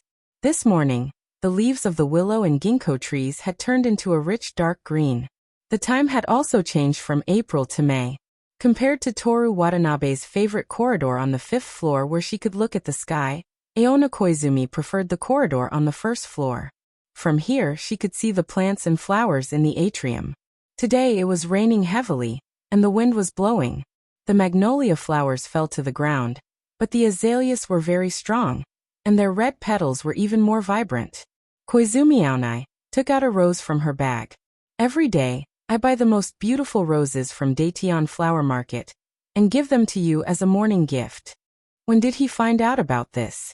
There was no need to remember such an uncomfortable thing. Toru Watanabe's brain, don't remember it, I don't want to hear it. April 13th. She still remembered it easily. She had already experienced Toru Watanabe's intelligence. Whether it was the body or the brain, it was completely different from her body. After putting down the roses and returning to the school building, Seiji ran into Masanori Horikita, who was practicing in the music department. Senior, I'll be counting on you this afternoon. The petite girl saluted like a soldier. Sure. Aona Koizumi readily agreed. Are you also doing morning exercises today? Yes, I hope that I can reach the level that Senior is satisfied with soon. Hori-san is working very hard, and I believe that you will achieve it soon. Senior Watanabe. Masanori Horikita ran in front of Aona Koizumi. It's almost time for you to tell me how far away I am, right? Masanori Horikita's words reminded Aona Koizumi of guiding the woodworking group. She knew absolutely nothing about playing music. Everyone in the wind department was skilled enough to be her master. In order to deal with this situation, Toru Watanabe taught her the tricks of teaching. When he commented, he did not care whether the other party boasted about him or not. Please repeat the practice. Please play it again. Did you find the problem? No. It's really difficult. Well, do you want to play it again? She met people who asked her questions. Not here. Let's find a solution together. It seems that everyone is not working hard enough. Today go back and think about it. At night, Toru Watanabe would turn into a cat and tell her all the mistakes of these people, such as playing and fingering. In this way, relying on the teaching method of fooling people, those highly skilled members of the wind department admired her and wanted to follow her for a lifetime. Senior? Masanori Horikita shouted. Sorry, what did you just say? Aona Koizumi asked. When will you tell me how far away I am from senior's passing line? Today at noon. Really? That's great. Masanori Horikita jumped away and looked at her delicate little face seriously.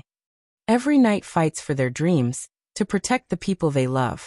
And I will fight to protect the glory of the wind department. After reciting the lines and gesturing the actions, the child was still humming a song, duo duo duo duo. Finally, transform. Even after 3 weeks, Aona Koizumi still couldn't understand the charm of a masked knight. Toru Watanabe enthusiastically recommended it to her. Except for 555.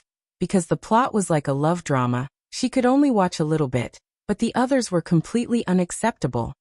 Senior, see you at noon. Masanori Horikita skipped away. Halfway through, she saw the discipline committee member and obediently walked away.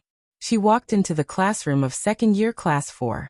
Rin Kiyono was sitting in her seat reading a book, while Miki Kujo was sleeping on the table. Neither of them paid much attention to her. But in comparison, Rin Kiyono was a little better. For Toru Watanabe's sake, she would chat with her. Miki Kujo, on the other hand, treated her as a complete stranger. Her future self hadn't entered the classroom yet, so there was still some time before the morning class meeting. Some students gathered by the window and looked at the dark clouds covering the sky of Shinjuku. Large raindrops fell on the campus and hit the glass, making a pa-pa sound. It seems to have gotten heavier. I hope it can stop after school, or else I'll have to give up riding my bike and take the tram back. No way? You rode your bike here in the morning? It was the same conversation as usual, but she was the only one different. Aona Koizumi walked towards Toru Watanabe's seat. Good morning, Kiyono-san, Kujo-san. Miki Kujo had no intention of waking up. Rin Kiyono looked up from her book. You came early today. Today is the last day, Aona Koizumi explained. Rin Kiyono nodded. When? Miki Kujo's voice suddenly sounded. Aona Koizumi turned around, but all she could see was her hair. Noon. After she said that, Miki Kujo's sleeping posture seemed to have become more comfortable. After a month, the three of them couldn't become friends. She was not welcome. After a while, her future self walked in. Everyone, please return to your seats. Regarding the mock exam at the end of April, please summarize the questions you made wrong. The mock exam was a tough few days. Aona Koizumi didn't sleep for several nights. She told Toru Watanabe that the teacher wouldn't allow cheating. As a result, she couldn't sleep during the day and was punished by the teacher to stand. Also, regarding the sports competition on Friday, the boys' team, Watanabe Kuniai, the girls' team, Hiramura. The sports competition was on Friday. Looks like I've troubled Watanabe again. In the classroom, only Aona Koizumi's sweet and gentle voice could be heard. After the silence, the sound of the rain outside hit their eardrums even harder. The sound of the wind was also getting louder. Listening to the sound of the rain, Aona Koizumi remembered that last week, she, her future self, and Toru Watanabe went to Sapporo in Hokkaido. At the end of April, close to May, the cherry blossoms were just beginning to bloom. 2 people and a cat walked on the cherry blossom path. She asked Toru Watanabe. Watanabe, at this time, how do you coax a girl? Little Koizumi-sensei, aren't you a teacher? At that time, she snorted, looked around, and pulled her future self under a cherry blossom tree. Aonai, I'll give you a cherry blossom rain, she said with a super cool voice. Then she kicked the cherry blossom tree. With a crack, the tree broke. In the end, a patrolling police officer came over and suspected that she was violent towards women. On their way to the White Lover's chocolate factory, Toru Watanabe desperately laughed at her. Even her future self also laughed at her with that guy. Too embarrassing. After the morning class ended, Koizumi Aonai quietly stared at the heavy rain outside the window during the morning classes. The chemistry teacher was twitching his back again. If someone answered incorrectly, he would make that person stand and call for the next student. These things had nothing to do with her. This chemistry teacher was different from the ancient literature teacher. He wasn't interested in the excellent students and only stared at the poor students. Of course, the poor students here were much better than Aona Koizumi herself. While she was distracted, she recalled everything that had happened in the past month. Confusion, novelty, throbbing, unwillingness, sadness, regret, and happiness. Toru Watanabe's apartment was on the 10th floor. There was a road downstairs, and it was only 5 minutes away from Shinano. On the weekends it was crowded with young people. It was almost impossible to walk. But in the middle of the night, it was dead silent. Not even a shadow could be seen. There were only neatly arranged street lights and the occasional car passing by. In the middle of the night, she and Toru Watanabe, who had turned into a cat, watched Kamen Rider, watched all kinds of sci-fi movies that hadn't been released for 10 years, and watched from Iwate Prefecture to Tokyo, for 100 kilometers. The Iwate Prefecture boy in the movie turned her into a fangirl. In the last scene, under the mottled shadows of the trees, the boy's closed eyes was deeply engraved in her memory. Also in the opening scene, Toru Watanabe brushed his hair back with one hand and put on a hat. It was also irredeemably handsome. If Toru Watanabe was her boyfriend, she would definitely make him do it for her every day. After the morning class ended, it was finally noon.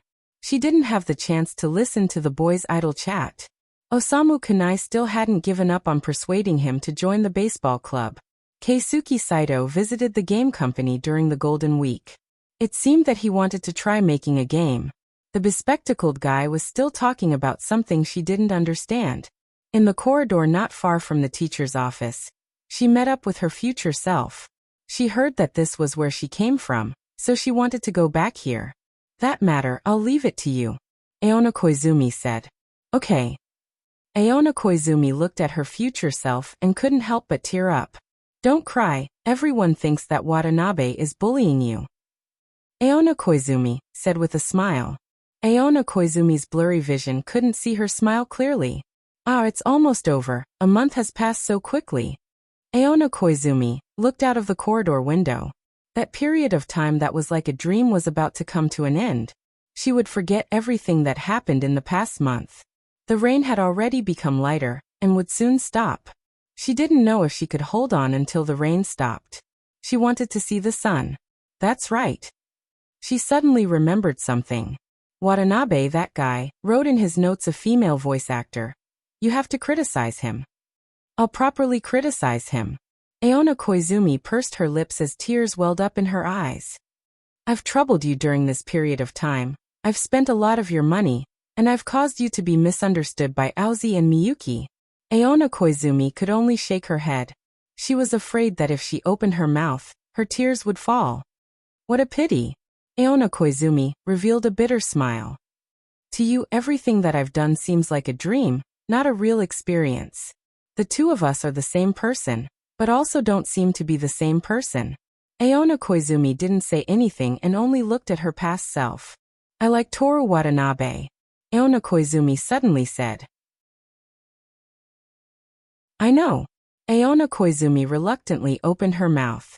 It's fine if you like him to the point of being his lover. Aona Koizumi continued. I know. Aona Koizumi's eyes began to hurt, and her nose began to sting. Sadness overflowed from her, making it difficult for her to breathe. She felt a burning sensation in her throat, and her vision became even more blurry. Finally, do you have anything you'd like to say? Watanabe the cat appeared. Of course I do. Aona Koizumi revealed a brilliant smile. She suddenly opened the window that was filled with water droplets, faced the sky that was about to clear up, and shouted towards the courtyard. In my next life, please let me become a handsome man in Tokyo. She breathed heavily. The school building was filled with noise. Everyone in the hallways, classrooms, and aisles were talking to each other. Aona Koizumi was finally able to speak. Be careful on the road, she said. Okay, I'm leaving. Aona Koizumi continued to smile brilliantly until the end. Watanabe the cat slowly disappeared. The brilliant smile on Toru Watanabe's face slowly faded away. Through the thick clouds, the sunlight shone straight down. After the rain, the Shinjuku district looked brand new.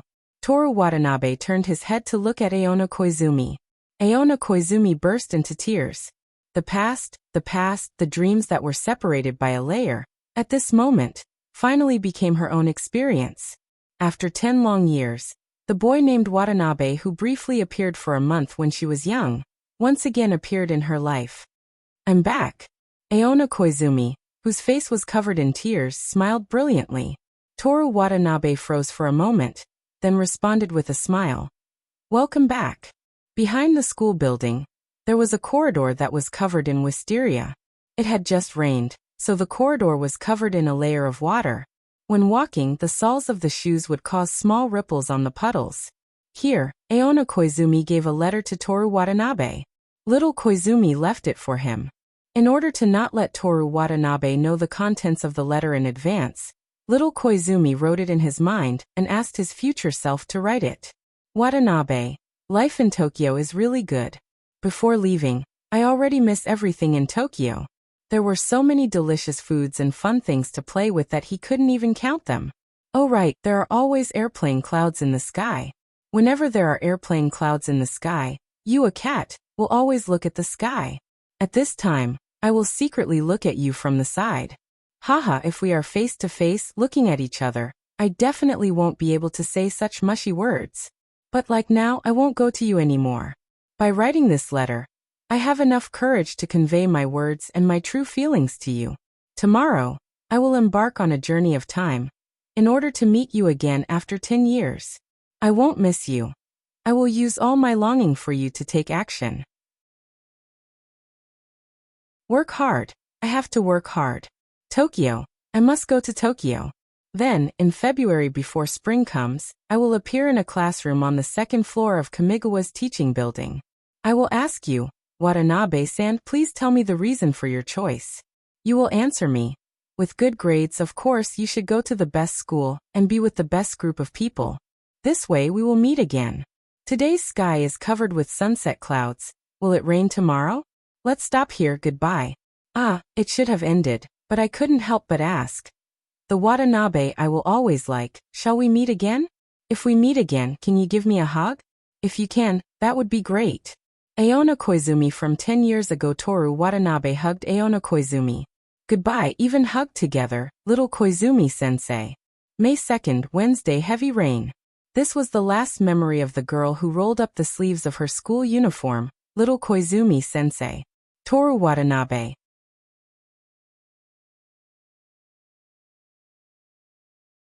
Chapter 257. The rain had stopped. Pricking up his ears to listen carefully, he could hear the sound of the raindrops on the leaves dripping to the ground.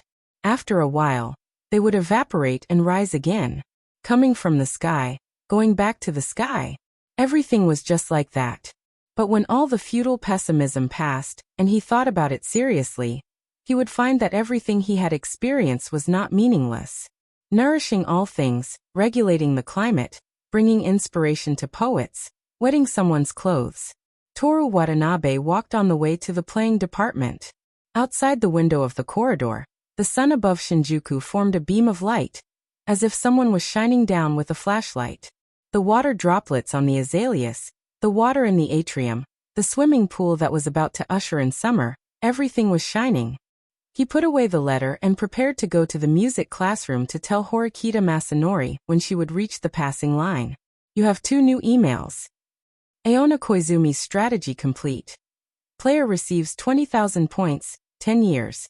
Special reward 100,000 points. Temporary event ended, beginning settlement. Aona Koizumi's comments. Rich, handsome, smart, playboy, mysterious, gentle. Rich. 1 billion yuan. Handsome, playboy, mysterious, gentle. 30% discount voucher *1 smart. 10% discount voucher *1. Stepping into the music classroom. Everyone looked at Toru Watanabe with strange eyes. Please let me be a handsome man in Tokyo in the next life. This sentence was heard by everyone.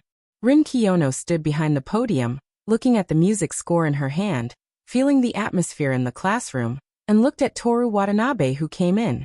Glancing at him, she turned to everyone and said, Tomorrow the selection for Group A and Solo will start. The personnel will be decided by me and Watanabe-san. Yes.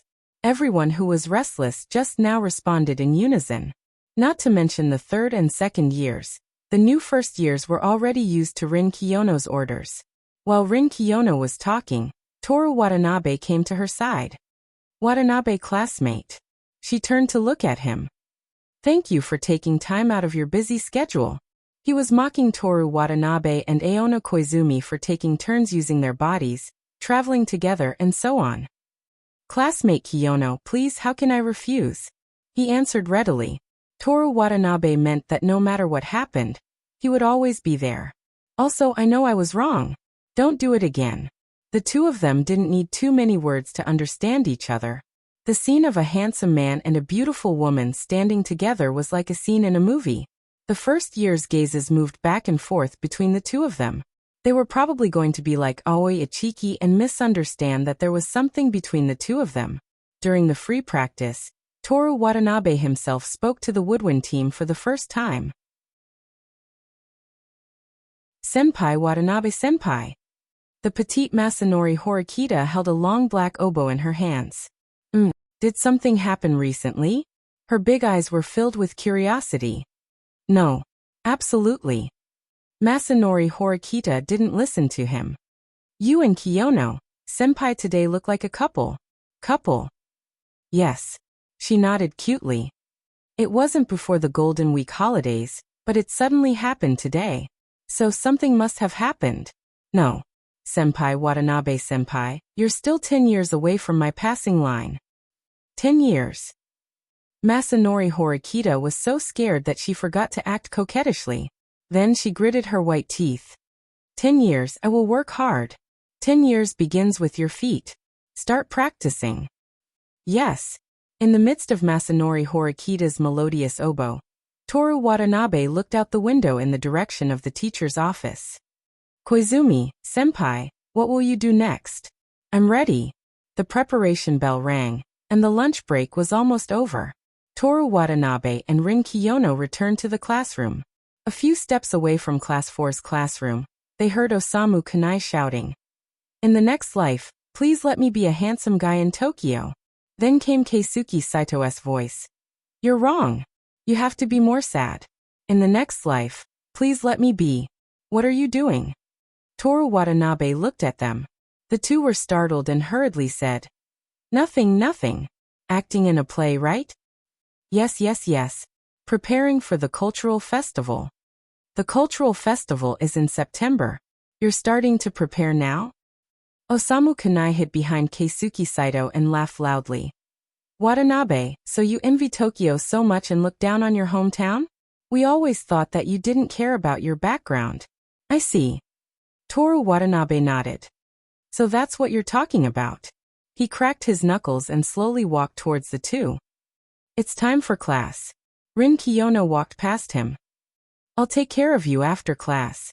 Toru Watanabe glanced at the two. The two sat down in their seats. Miki Kujo saw the scene just now. Even though it was nothing and Rin Kiyono was just reminding them that class was about to begin, she was still angry when she saw Toru Watanabe's face. Under the table, Miki Kujo kicked him. The physics teacher had already walked in. Toru Watanabe looked ahead and hooked Miki Kujo's leg with his leg to prevent her from going back. 2 seconds later, Miki Kujo poked his back with a pen. 4 seconds later, Rin Kiyono coughed softly as if her throat was uncomfortable. Toru Watanabe found a new notebook. Don't draw on my back, Miki, my Miki. Watanabe, she quietly sent the text back. My Toru, do you have any objections? Kujo, no, not at all. Watanabe, love you. Kujo, coward, your name is a man. Kiyono, why are you here? Also, Shakespeare's original line is weak. Your name is a woman. You're welcome. Jealousy, your name is Kiyono. Kujo, listen carefully in class. Kiyono? After school, Toru Watanabe was on duty today, so the two beautiful girls went to the human observation department first. After cleaning the blackboard and filling in the teaching diary, Keisuke Saito, who had been staying in the classroom all this time, came over. He sat in the seat in front of Toru Watanabe. In the classroom after school, the seat by the window, a scene from an anime. Keisuke Saito opened the class. If that's the case, please leave and take the beautiful girl's place. While saying this, Toru Watanabe wrote very interesting, but the experiment seems to be a bit dangerous, in the physics class evaluation column. Keisuke Saito crossed his arms and imitated the class leader's way of pushing up his glasses. In tonight's evening class meeting, the male student with glasses was the male class leader. Watanabe, let's play the beautiful girl game together. So it's time for me to leave. Goodbye, Anya Keisuke Renai classmate. Toru Watanabe twirled his pen and looked out the window, thinking about Aona Koizumi's attitude in the class meeting. It was as if the hug at noon didn't happen, but it wasn't as usual either. She was deliberately avoiding this corner. That's it, so let's play the beautiful girl game together. Keisuke Saito seemed to say something passionately. There was no need to ask. When the answer was no, whatever the other party said was meaningless. Toru Watanabe closed the teaching diary and said, "Let's go." As expected of Watanabe, my best friend. The two of them went to the teacher's office. Keisuke Saito was waiting outside. "Teacher Koizumi, this is the teaching diary." Toru Watanabe put the teaching diary on Aona Koizumi's desk. MHM. Aona Koizumi was typing in front of a pile of documents. Toru Watanabe looked at the succulent on the corner of the desk, and then looked at Aona Koizumi. "What's the matter, Watanabe classmate?" Aona Koizumi turned around and looked at Toru Watanabe in a businesslike manner. Toru Watanabe thought for a while, then nodded. "I see. I understand. Goodbye, teacher." MHM. Aona Koizumi replied indifferently. After Toru Watanabe left the office, Aona Koizumi turned back to the laptop. Her snow-white fingers were on the keyboard, but she couldn't type a single word. What did he understand? Was he angry because she called him Watanabe classmate? That's right. He never said that he liked her. It was just her wishful thinking. That's good. He's a student and I'm a teacher. The computer screen in front of her gradually blurred. Aona Koizumi raised her hand, ready to wipe the corners of her eyes, and continue working. "Teacher." She suddenly felt a warm breath beside her ear. "I feel like eating hamburger tonight. Is that okay?" Aona Koizumi's body trembled. Her face quickly heated up, and her heart pounded. "Teacher?" The voice was getting closer and closer. "Teacher?" They were about to kiss. No problem." Aona Koizumi answered sadly. "That's great. Thank you, little Koizumi." Toru Watanabe left the office again. Aona Koizumi's eyes were watery. To hide her burning red cheeks, she held her face with both hands. Worried that she would be discovered, she suddenly thought of something and secretly looked around. Then she met Huang Zi's eyes. It's over. It was a misunderstanding yesterday. Did it all become real today? Was she really going to date Watanabe and be his lover? No. At least, wait until after graduation. Huangzi looked at Aona Koizumi. She couldn't stand that little girl who was immersed in her happy fantasies. She turned her face away and took a sip of water. Her expression was so strange that it was as if the water was bitter. Toru Watanabe met up with Keisuke Saito, who was waiting for him. Together, they walked toward the club building. Along the way, they passed by classrooms. Occasionally, there would be students on duty. In class 3-1, there was a student who was talking to a teacher. Maybe it was because of the mock exam results in April. "Our goal is to sell 50 copies at the cultural festival. Then we can enter the comic convention and become famous in the industry. We'll receive invitations from companies in the industry, and then..." Keisuke Saito talked about his grand plan. "Aona Koizumi, please go find your side character. Don't talk to me about this." Toru Watanabe refused. Real game developers don't need side characters. Women will only be obstacles to their work. Holding hands and walking on the road, riding the Ferris wheel, riding the roller coaster, going into the haunted house, riding the merry-go-round. Using this time, the female characters in the game will be 3 times cuter. The Ferris wheel and merry-go-round are good. Try it with my Kei-sen next time. Watanabe. Keisuke Saito almost cried out the male lead's name. I know, Toru Watanabe said helplessly. What do I need to do? Investment? Is 1 million enough? If you can, please do. The game's copyright is mine. If you lose money, according to the bank interest. Actually, I'm here to talk to you about the script. When they went to the club building, Toru Watanabe roughly knew Keisuke Saito's plan. He, Toru Watanabe, who had the highest score in Japan, would be in charge of the script. Then he would ask him, Toru Watanabe, and the strongest player in the piano department to help with the music. Finally, he would continue to ask him, Toru Watanabe, and the handsome guy from Tokyo to ask Chien Chienzi from the art department to be in charge of the original art. Let's not talk about who Chien Chienzi from the art department is. I want to know, what are you doing? Toru Watanabe asked. Supervising, of course. Keisuke Saito said. That's all. Keisuke Saito thought for a second time and answered for the second time. And the software? What a coincidence. I know someone in the software department. I can ask him for help. Toru Watanabe said. Really? That's great. This way, I can relieve a lot of pressure. Oh right, who is that person? I must invite him to join the computer research department. Keisuke Saito from the computer research department. If I ask him, there's no problem at all. Do you understand what I mean? Toru Watanabe said.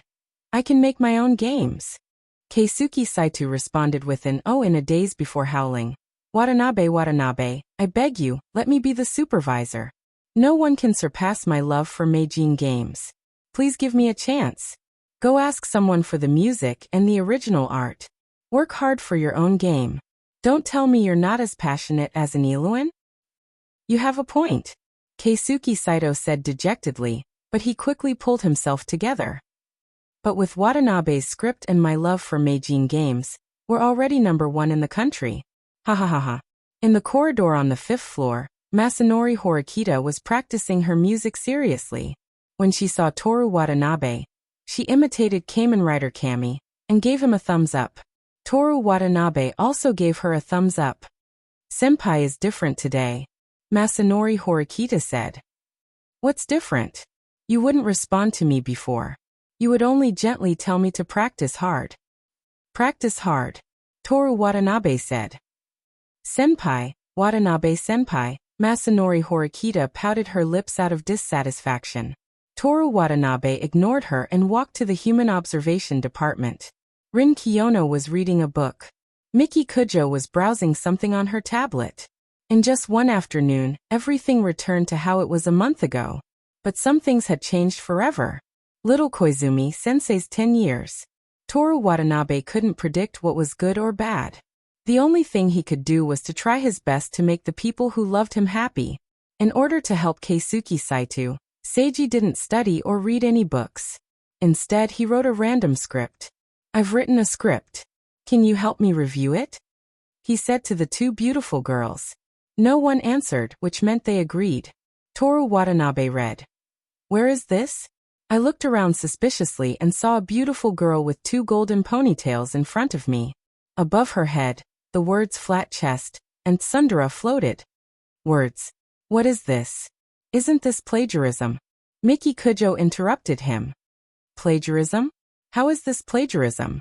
Toru Watanabe asked. Golden ponytails, flat chest, tsundere, the iriri you like. Miki Kujo sneered. As for her boyfriend's hobbies, she more or less understood it from his requests in bed. Ever since she had sex with Aizu Geisha, this guy always wanted her to tie her ponytails. After checking Toru Watanabe's phone, she roughly understood the source of his request. What iriri? Toru Watanabe disagreed. This is Akiyu Aili Sanchian Nunnery. The story is completely different.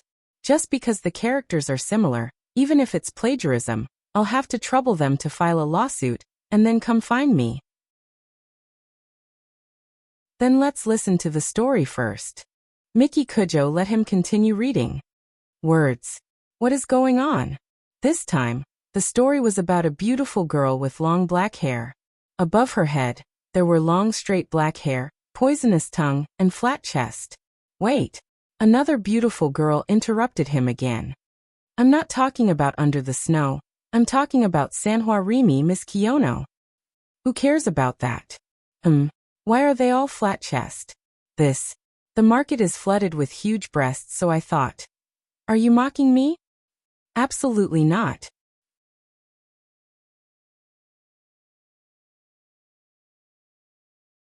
Chapter 258. The script wasn't that easy to write. Toru Watanabe's self-righteous heart calmed down a little. He was only number 1 in the country, not a great scriptwriter. As for the two ladies being too demanding, it was because he didn't write it well enough. Huangzi and Miyazaki Miyuki returned home. Aona Koizumi, who had left early today, was already preparing dinner in the kitchen.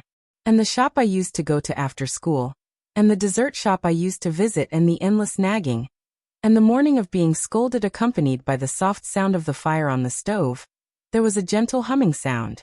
It smells so good. Miyazaki Miyuki sniffed. Aonai, what are we eating today? Huangzi rushed into the kitchen. Aona Koizumi was smashing the meat with both hands, removing the air inside and adjusting the shape of the meat at the same time. She didn't need to answer.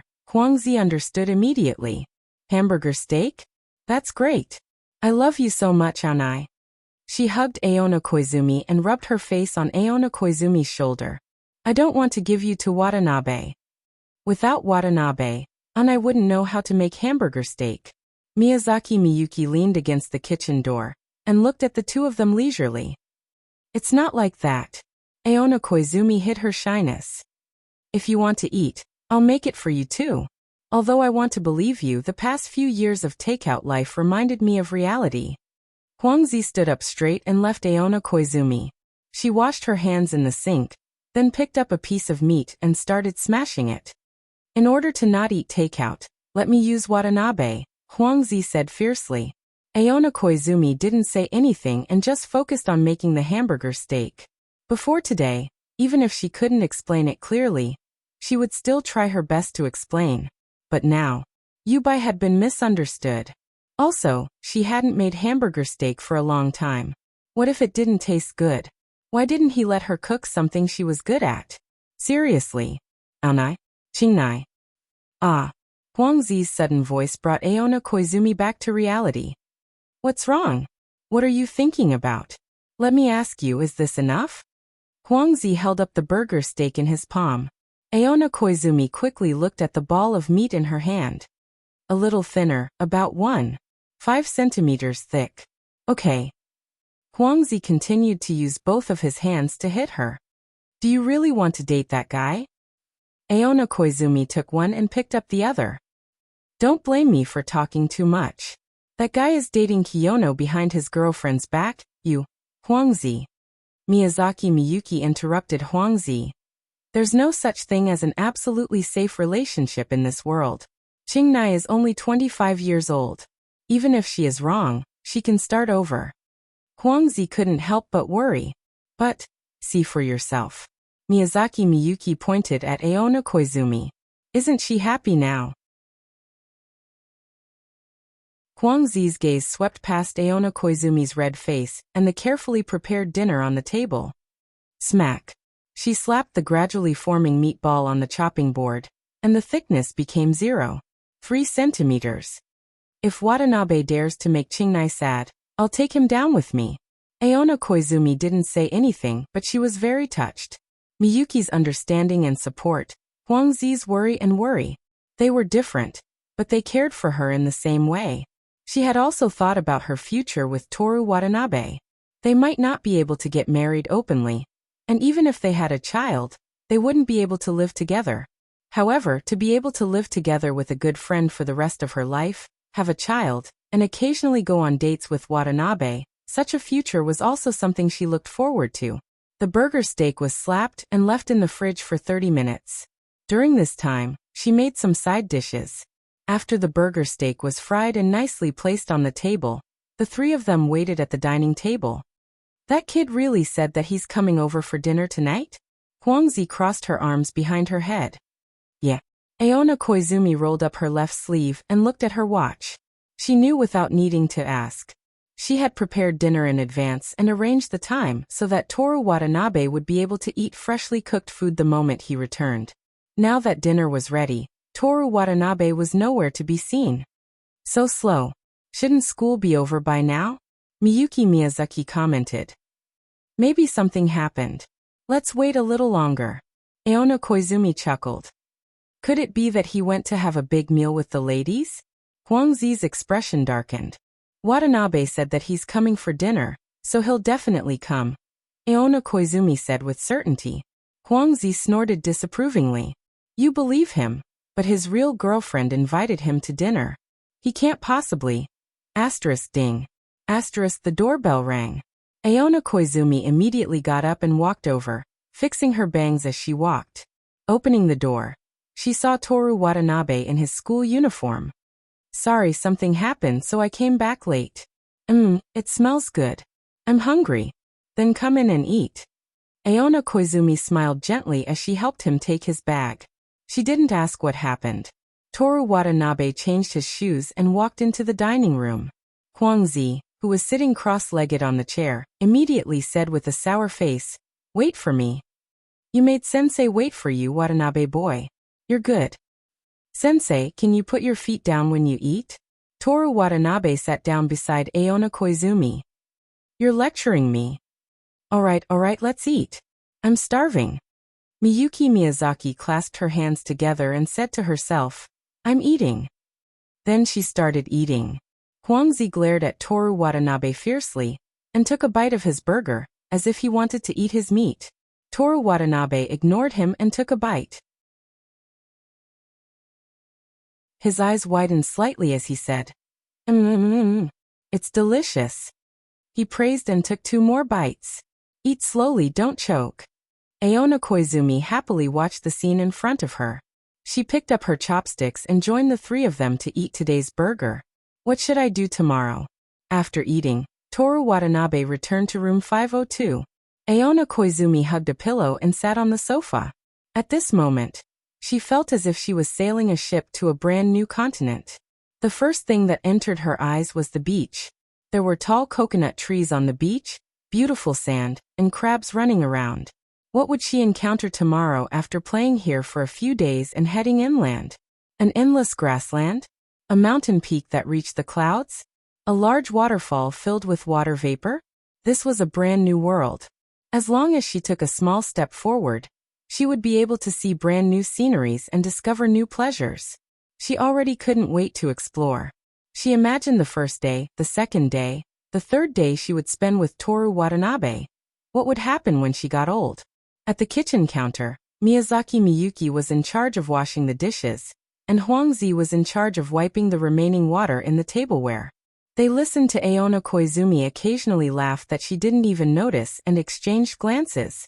That gentle, steady, and slightly lazy 25-year-old woman had now become an idiot because of love. May 3rd, Thursday, light rain. Before the morning class meeting, the teachers were chatting leisurely. Tomorrow was the annual ball game. The day after tomorrow was Saturday, and the day after that was Sunday. There were almost 3 days of holidays, so the teachers were happy and relaxed. That TV drama yesterday was so sweet. The super handsome male lead forced the tsundere female lead into a corner, took out his house key, and raised his eyebrows at her. The female lead blushed and went to take the key back. I want to be in love too. Don't talk about it, I didn't watch it yesterday. What's wrong? Huangzi joined the young female teacher's conversation. It's all my mom's fault. She arranged another blind date for me this week. She said it's a doctor. A good doctor. Why don't you give it a try? Huangzi said. That person looks. If he's as handsome as in the TV drama, I'll accept it even if I don't have a job. Oh right, Huangzi, you, Aonai, and Miyuki, didn't they arrange a blind date for you?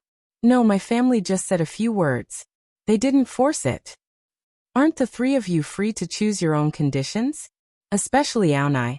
She can find a Tokyo tycoon or any company director. Me, Aona Koizumi, who had been listening without speaking, couldn't help but laugh and point at herself. That's right. Look at her cute face, big breasts, slim waist, and super gentle personality. Aonai, marry me. Go away, Aonai already. What's a female teacher like you doing? Huangzi scolded jokingly. Already what? Pregnant? Boyfriend? How old is he? What's his occupation? How does he look? How much is his salary? He's much more handsome than the celebrities you like, Huangzi boasted. Impossible. My celebrity is the most handsome. As handsome as that guy Watanabe, don't you think so? Huangzi said maliciously. Huangzi. Aona Koizumi blushed. So handsome. That female teacher opened her mouth wide. Did you kiss? Or did you already do it? The dignified female teachers in the classroom all had a side that the students didn't know about. No way. Aona Koizumi blushed even redder under everyone's gaze. Then how far are you? Tell us. We haven't confirmed our relationship yet. Aona Koizumi was so shy that her voice became very, very soft. This was the first time she admitted to having an ambiguous relationship with Toru Watanabe. Can I see a photo? Yeah, I don't believe he's as handsome as that Watanabe. Take it out and let's see. Not only the young female teachers, but the older teachers also gathered around curiously. I have to work. Aona Koizumi opened her laptop. She didn't even open a document, and just put her hands on the keyboard. Everyone was amused. At this moment, someone knocked on the office door. Excuse me, is Ms. Koizumi here? The heckling teachers looked over. At the door was a delivery man carrying a big box. I'm here. Aona Koizumi took the opportunity to leave the encirclement. The delivery man walked in and put the box on the ground. There are flowers for you. Flowers. The classroom that was about to disperse gathered again and stared at the box. The delivery man opened the box. A big bouquet of roses with a bright red color entered everyone's eyes. Wow. So many roses. So romantic. And you said you're not dating. You even sent roses. The delivery man took out a list and said to Aona Koizumi, please hold hands. There are a total of 79 roses. Aona Koizumi didn't understand the situation. She was now Toru Watanabe's woman. She couldn't just accept roses. Huangzi whispered in her ear. Could it be that Watanabe sent them? Don't be fooled. It's just a few roses. You can't give him children so easily. Aona Koizumi only heard, could it be that Watanabe sent them? Thinking of this possibility, her heart thumped. However, it was only a possibility. Maybe it was a suitor. In the past 10 years, Aona Koizumi was quite popular. In high school, university, and Kamigawa, she was confessed to as many times as the roses in front of her. There's a letter. Take a look. Let Aonai see it for herself. Aona Koizumi took the envelope. She didn't open it immediately. Instead, she peeked inside. If it was from Toru Watanabe, it wouldn't be good if her colleagues saw it. She opened the envelope with her index finger and thumb. It was like guessing. The grand prize was Toru Watanabe, and the rest were all thank you for participating. Who could it be? Aona Koizumi peeked inside. The others stretched their necks and blocked the crowd, but they also peeked inside. They were a group of teachers, but it felt like a child who had bought a new toy and the other children were waiting to play. There was no signature on the letter, only a line of words. Aonai, I want to shower you with roses. Watanabe. It was from Watanabe. In the next moment, Aona Koizumi realized that it was from a student. A student sent roses to a teacher, and even sent them to the classroom. At least send them to my house, idiot. She blushed and quickly signed the form. Oh. You're blushing. Looks like it's from your lover. Ha. That's great. I want to receive roses too. I'm so shy. Aona Koizumi, who was holding the 79 roses, thought of the cherry blossom rain that broke the tree 10 years ago. At that time, she even helped Toru Watanabe to laugh at her. Oh right, Ms. Koizumi, there's one more thing I want to tell you. The delivery man carried the box again. What's the matter? Aona Koizumi came back to her senses. Her beautiful oval face was even brighter under the contrast of the red roses. The gentleman who sent the flowers signed an agreement with our store. As long as you're still working here, we'll send you a rose every day. So if you don't work here anymore, please tell us the new delivery address in advance. Okay. The teacher's office was in an uproar. A rose every day. How much does that cost? Compared to roses, the delivery should be more expensive, right? He's as handsome as Watanabe, rich and doting. Aonai, you're going to be a full-time housewife soon, aren't you? Huangzi reluctantly admitted. This brat he barely passed. Emph. I want every single rose. Amidst everyone's envious voices, Aona Koizumi thought of something else. Every day, I'll buy the prettiest rose from Daitian Flower Market and give it to you as a morning gift. This was Toru Watanabe's Valentine's Day gift. It was Valentine's Day on February 14th, and today was May 3rd, which was exactly 79 days. It was the same as the number of roses. Am I one of them? With the 3 female students? Aona Koizumi realized that her mood was very strange. She wasn't unwilling at all. Instead, she was shy and happy. She only knew that Toru Watanabe had a lover last year when they stayed together during the summer vacation. Was it because she had accepted the fact that Toru Watanabe had a lover for a long time? Had she actually gotten used to it? But, with the female students, being Toru Watanabe's lover. No, she fell in love with him when she was 16 years old. At that time, she was still calling Rin Kiyono big sister. Big sister. Lover. Aona Koizumi didn't want to remember anymore. The more she thought about it, the more shy she became. She put down the rose and put away the letter. She brought the faint scent of roses with her to grade 12 class 4 to prepare for today's morning class meeting. When she walked into the classroom and subconsciously looked at Toru Watanabe, she remembered something. Last night, Watanabe, did you eat it because you went to the flower shop? She purposely didn't ask him. She subconsciously felt proud, thinking that she was gentle and forgiving enough to forgive him for going on a date with his girlfriend or lover. It turned out that she misunderstood him. Everyone. Because of her shyness and anticipation, her voice was a little hoarse. Softly clearing her throat, Aona Koizumi spoke again. Everyone, return to your seats. The morning class meeting will now begin. Yes, the students replied in long tones. Aona Koizumi looked at the lesson plan. The moment she raised her head, she subconsciously looked at Toru Watanabe. Toru Watanabe was also looking at her. So embarrassing. She hurriedly looked at Group 1. Tomorrow is the basketball competition. Students participating in the competition, remember to bring your sportswear and sneakers.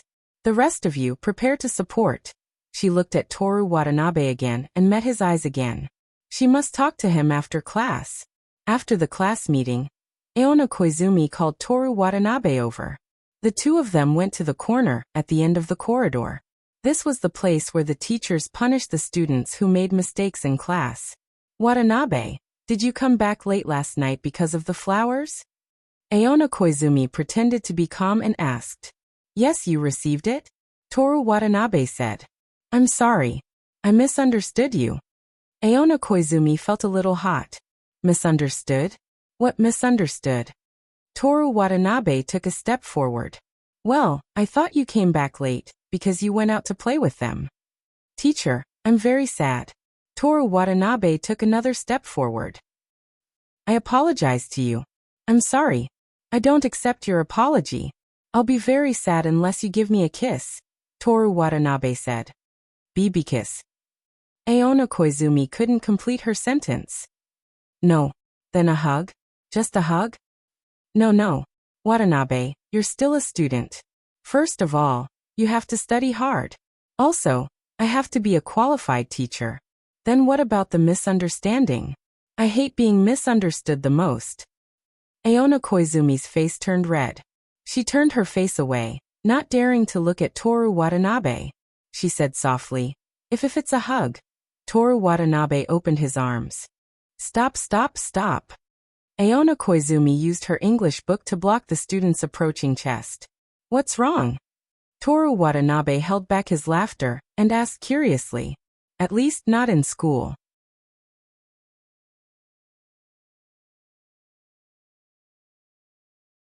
Chapter 259.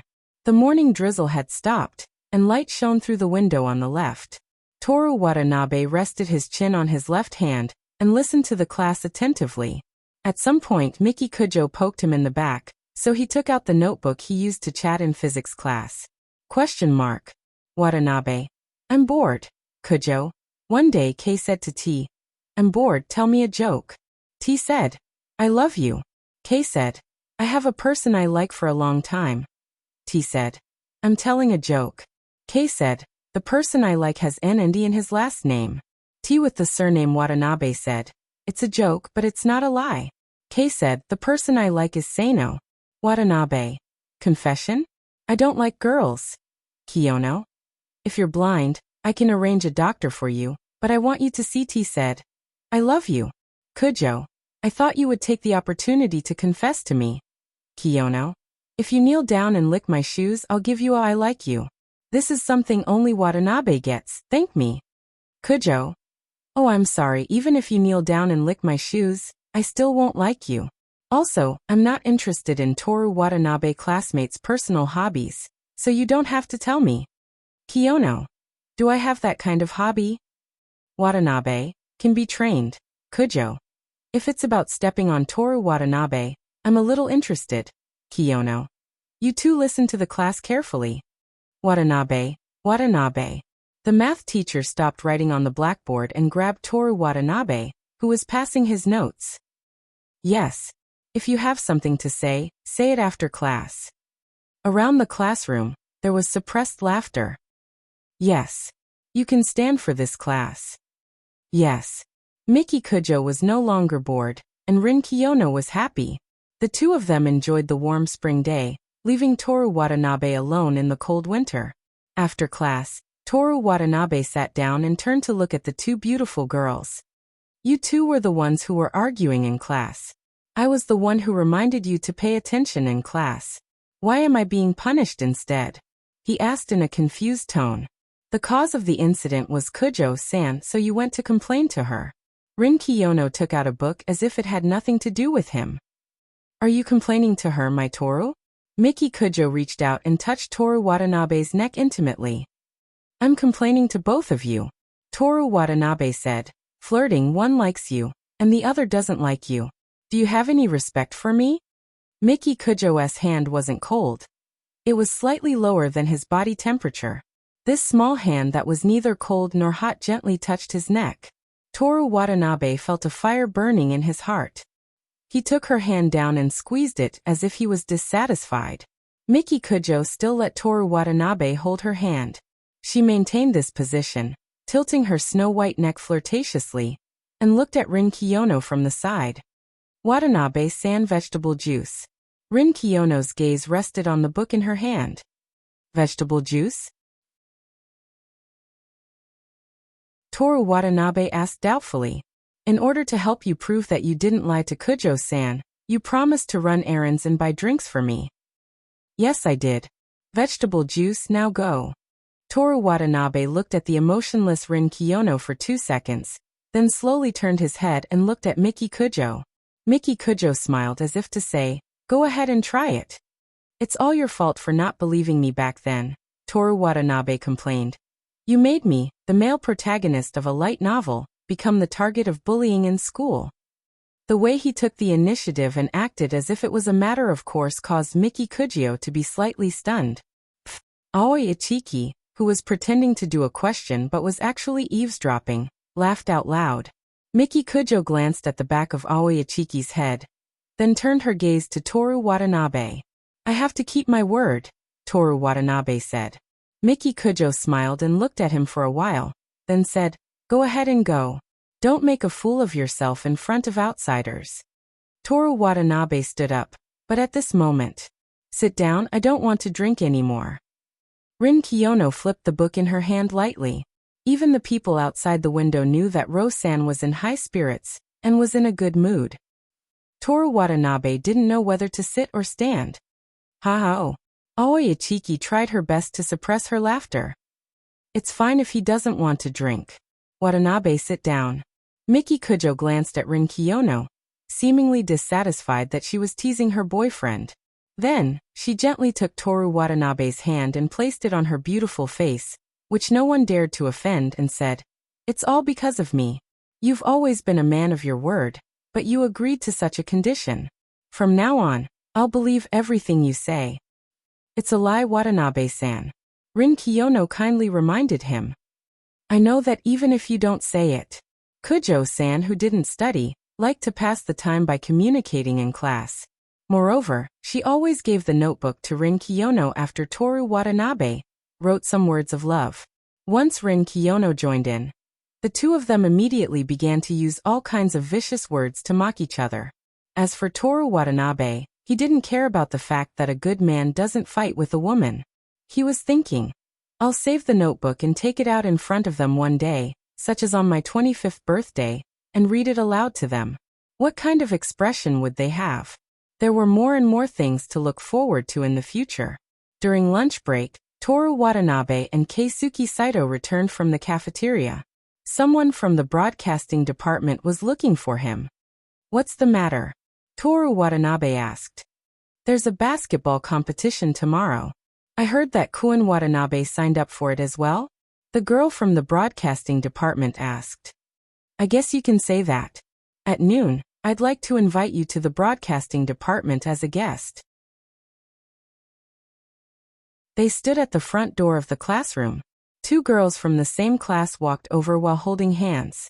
Toru Watanabe moved to the window in the hallway to make room for them.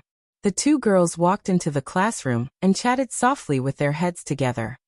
A guest? Toru Watanabe looked at the girl from the broadcasting department who appeared to be very capable. It's mainly to chat and answer some letters. It's up to Kun Watanabe to decide what he wants to say, and whether he's willing to answer. After a short pause, the girl from the broadcasting department added with emphasis. We're different from the news department that only wants attention. Letters. Kun Watanabe is very popular, right? Apart from Kiyono classmate and Kujo classmate, you don't have any contact with other girls, so everyone is very curious about you. This was a chance to reject all the girls in the school and stop other relationships. I'll be there at noon tomorrow. Sorry to trouble the broadcasting department. Toru Watanabe said. Don't mention it. We should be the ones thanking Kun Watanabe. After separating from the girl from the broadcasting department, Toru Watanabe walked into the classroom, and the campus broadcast sounded. Good afternoon, everyone from Kamigawa. This is the broadcasting department. It's said that the first breeze of summer is called Qinglan. In this season of Qinglan, the school will welcome the annual basketball competition tomorrow. The broadcasting department will broadcast the results of each class in real time for everyone. During the lunch break tomorrow, the broadcasting department will invite student Toru Watanabe from Year 2 Class 4 to talk about some topics and answer some questions. Everyone is welcome to write to the broadcasting department. Finally, I wish everyone a happy lunch. I wish each class a good victory in the basketball competition. After the broadcast ended, the girls in the class looked at Toru Watanabe with expressions of anticipation, excitement, amusement, and excitement. The atmosphere in the classroom began to stir. It seemed that many people were preparing to submit their letters. Why are you going to the broadcasting department? Miki Kujo asked Toru Watanabe after the lunch break ended. I'm going to say I love Miki. Miki Kujo smiled calmly. I'm looking forward to it. If that's the case, I'll go too. Rin Kiyono rubbed her chin and muttered. Toru Watanabe and Miki Kujo looked at her at the same time. You're going too? Toru Watanabe asked. When I went to the human observation department at noon, they invited me, but I refused. Rin Kiyono looked at Miki Kujo and explained. What I mean is, why did you go? Toru Watanabe continued to ask. Because you went, of course. Rin Kiyono was still looking at Miki Kujo. Miki Kujo looked at Toru Watanabe and lifted her chin slightly, meaning, explain, don't say I didn't give you a chance. This, that. Why don't the three of us go together? That's right. The trio that stands at the top of Kamigawa should be together. Under Kujo's cruel gaze and Kiyono's mocking gaze, Toru Watanabe said passionately. As the saying goes, a triangle is the most stable structure. As long as the three of us are together, we can be as fast and brilliant as fireworks, and as flowing as a river. For example, the 3 Egyptian gods, the 3 brave warriors, the 3 demon gods, the 3 visits to the thatched cottage, The 3 vows in the peach garden, and the 3 reeds in my house. Toru Watanabe didn't know what he was saying anymore. The 2 ladies' gazes were truly frightening. After school, the broadcasting department announced again. Rin Kiyono and Miki Kujo have been added as guests at the last minute. Please send us your letters. So far, the only people who believed that Toru Watanabe and Rin Kiyono were friends were probably the 3 of them. In the eyes of the others, tomorrow's lunch break was going to be a live broadcast of Hell's Slaughter. Why did such a thing happen? Toru Watanabe couldn't understand. At first, he only wanted to use this opportunity to tell everyone at school that he already had someone he loved. This was all Rin Kiyono's fault. She changed her mind and made the situation. Wait a moment. Question. Can a god be wrong? Answer no.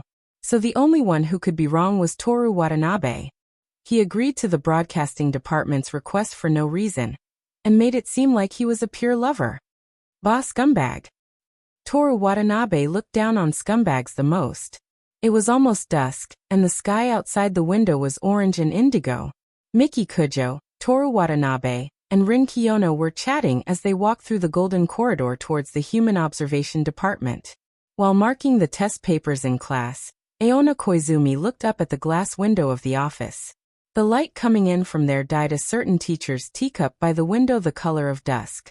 School's almost over. As soon as she said this, her heart began to beat faster. After school, when they returned to their apartment in Shinono-cho, Toru Watanabe would hug her. Where would he hug her from? The front? The back? When he hugged her, where should she put her hands? Hugging his neck? Or his waist? What if she hugged his waist, and he hugged her waist as well? Would their hands become entangled? Would they really just hug each other for a short while after hugging each other? Miyuki often said that if a boy liked a girl, it was impossible for him not to think about that kind of thing. Would Toru Watanabe take the opportunity to kiss her? And then Aona Koizumi felt her blood heating up, and an indescribable impulse surged through her body. She hurriedly stopped her random thoughts. She had never been attracted to a boy before, but now that she was 25, was it finally happening? She looked out the window. The sky that was divided into 2 colors would soon become 1 color. Huangzi stretched her arms and groaned. It's finally time to get off work. Seinai, are you going back? She turned her chair around and looked at Aona Koizumi, who was next to her. Aona Koizumi's hands left her keyboard, and she stared at her laptop screen without moving. On her desk, 79 roses stood in a corner. What's the matter? Huangzi kicked off her chair, and the chair with rollers slid to Aona Koizumi's side. Are you jealous because of the broadcast? She lowered her voice and asked. Aona Koizumi regained her senses and smiled. No, I'm thinking about what to eat tonight. That boy is coming tonight as well. Huangzi asked again. Yeah, so you're thinking about your sweetheart. Huangzi kicked off her chair again, and returned to her desk listlessly. The 2 of them packed up and left the school. Aona Koizumi held a large bouquet of roses and walked to the infirmary in embarrassment. It wasn't time for the student club activities to end yet, but it was inevitable that she would run into teachers. No matter if they were familiar with each other or not, they would always come up to tease each other. When the door to the infirmary opened, Miyuki saw Aona Koizumi in the bouquet, and immediately smiled. How blissful! Aona Koizumi blushed. She was really embarrassed, so she urged, Hurry up, let's go home. The wife is in a hurry to go home and prepare dinner for the husband? Miyuki, Aona Koizumi said unhappily. Her voice was like a spoiled child, full of happiness. Eat first? Shower first? Or? Yep, Huangzi rubbed her shoulders and made a flirtatious gesture. You two. Seriously. After fooling around for a while, Miyuki changed her clothes and the 3 of them went to the parking lot. Aona Koizumi was in charge of driving while Huangzi sat in the passenger seat. Miyuki and 79 roses were in the back. After fastening her seatbelt, Aona Koizumi didn't set off immediately. Instead, she played a song. As long as I can hold you in my arms. Following the slow melody, she stepped on the accelerator and drove out of the parking lot. She was especially focused when driving.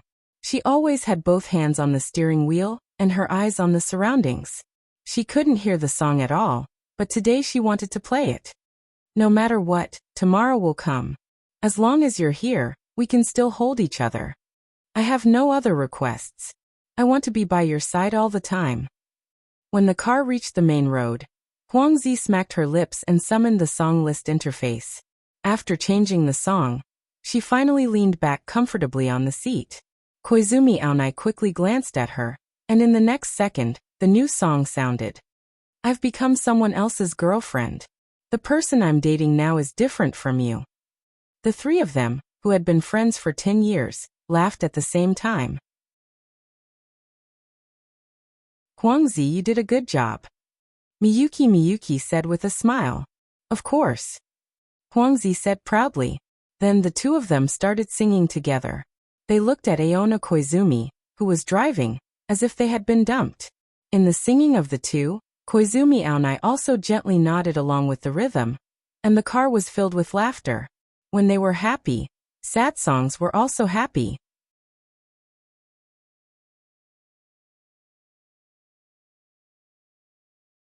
Chapter 260.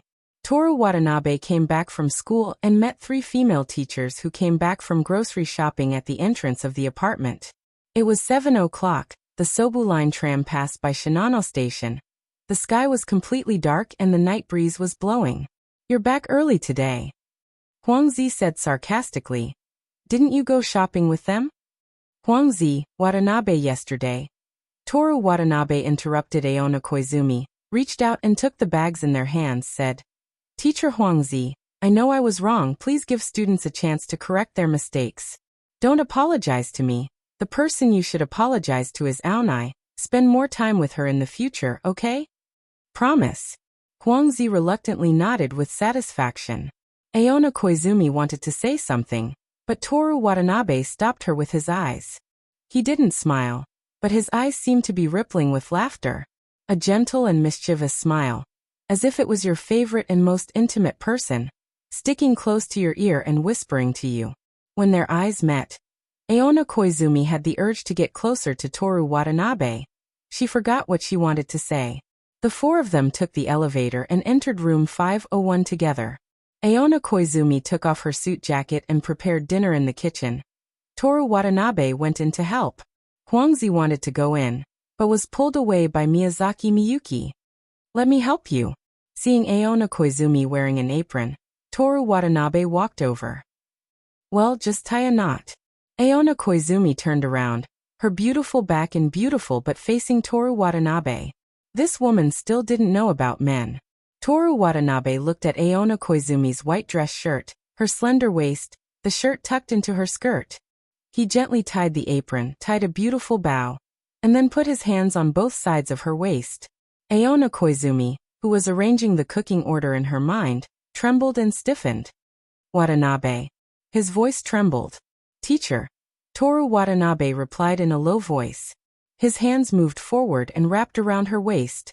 Just as he was about to press his body against hers, Aona Koizumi twisted her body and escaped from his embrace. What are you doing? Miyuki and the others are still outside. She turned around and leaned her back against the kitchen counter. She crossed her arms in front of her chest and looked at Toru Watanabe warily with a red face. Teacher, you're the one who said that you'll hug me when we get home. Toru Watanabe said, feeling wronged. But now, could it be that teacher is going to come to my place later? At that time, I can't guarantee that it will only be a hug. Toru Watanabe looked expectant. Looking at the conflicted Aona Koizumi, Toru Watanabe opened his arms. Aona Koizumi hesitated for a while. In the end, she did not move her feet and leaned into Toru Watanabe's embrace. She turned her red face away and looked at the kitchen floor instead of Toru Watanabe. Her voice was very soft and trembling as she said, Come here and hug me. Toru Watanabe walked over and put his hands on Aona Koizumi's curvy shoulders, making her turn around. Teacher, you can cook. I won't disturb you. Aona Koizumi trembled as she turned around. When she took out the ingredients from the shopping bag, Toru Watanabe hugged her from behind. Teacher Koizumi, who was admired by the teachers and students of Kamigawa, fell into Toru Watanabe's hands. Teacher, continue cooking. I'm hungry. Toru Watanabe put his chin on her shoulder and said in her ear. Aona Koizumi bit her lower lip. Her cheeks were red and her eyes were sparkling as if there were tears in them. She lowered her head and looked at Toru Watanabe's hands around her waist. Are you done hugging? She was very flustered, afraid that Huang Zi and the rest would suddenly walk in. No. You said you'd only hug me once. Did I hug you twice? Aona Koizumi tried to choose the ingredients, but her brain was in a mess. She could not think clearly. In front of Toru Watanabe was Aona Koizumi's black hair. When she stood on the podium, her black hair was filled with the dignity of a teacher. No one dared to offend her. At this moment he put his nose close to her, sniffed her fragrance and said softly, It smells so good. Your body is also warm. Toru Watanabe intimately stuck to Aona Koizumi.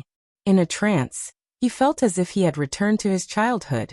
Aona Koizumi was worried about whether there was chalk dust in her hair. She suppressed her embarrassment and removed the roots of the asparagus. At a certain moment, when she felt a strange feeling in her butt, she turned around and pushed Toru Watanabe away. She looked at Toru Watanabe with a red face and the dignity of a teacher.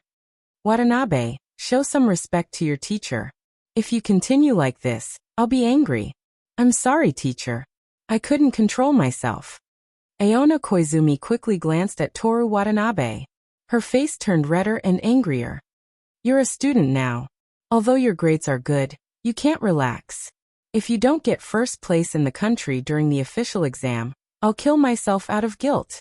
The love between a teacher and a student doesn't need to be so heavy. I'm not joking with you. Aona Koizumi's tone was strict. She had the attitude of a teacher lecturing her student. I'm sorry, Toru Watanabe said with shame. For teacher, I'll study hard. What do you mean for me? Aona Koizumi was about to waver again. She quickly put on a straight face. Although we're dating now, you have to prioritize your studies. Do you hear me? If your grades drop, I'll inform your parents. Don't expect me to indulge you. If there's a punishment for dropping my grades, then is there a reward for maintaining first place? Reward? You can't just have a punishment without a reward, right? I won't do such a thing. What reward do you want? Koizumi became shy again. Let me think. Toru Watanabe imitated Rin Kiyono. He put his hand on his chin and muttered, If it's a school exam, the first place will hug 3 times. If it's a national exam, the first place will kiss once. Kiss, kiss. No way, no way. Aona Koizumi shook her head. Teacher, don't you want to kiss? Do you still remember that time? You were facing the mirror. Aona Koizumi reached out and picked up the kitchen knife from the chopping board. In front of the mirror, Toru Watanabe raised his hand. Nothing, nothing. Don't mention those things, understand? Understood. It seemed that those things were quite embarrassing for Aona Koizumi. They were absolutely forbidden topics. Aona Koizumi put down the kitchen knife and let out a long breath as if she had switched personalities. First place in school, hug once. First place in the country, hug 3 times. After that, she turned back and continued to process the asparagus. Only then did she realize that there were some unwanted roots left on the chopping board. And there were some unwanted roots in the shopping bag beside the chopping board that was used as a trash bag. When she was hugged by Toru Watanabe just now, her head was so hot that she couldn't think straight. Toru Watanabe also came to help. The kitchen became busy. Watanabe, wash the pot. Okay. Help me get some eggs. They're in the fridge. How many do you want? Taste them and see if they're suitable. Phew. Spit them out. Don't burn them. Except for a little accident when tasting the dishes, the two of them cooperated seamlessly. In the spacious kitchen, the sound of chopping on the chopping board, the sizzling of the food in the pot, and the buzzing of the gas stove. Everything was harmonious and natural. After dinner, Toru Watanabe was chased away, and Aona Koizumi ordered him to do his homework. May 4th, Friday. It was a sunny day. After 2 days of rain, Tokyo shone brightly. The vending machines by the roadside looked brand new as if they had been repainted. Toru Watanabe walked up the slope in front of the school.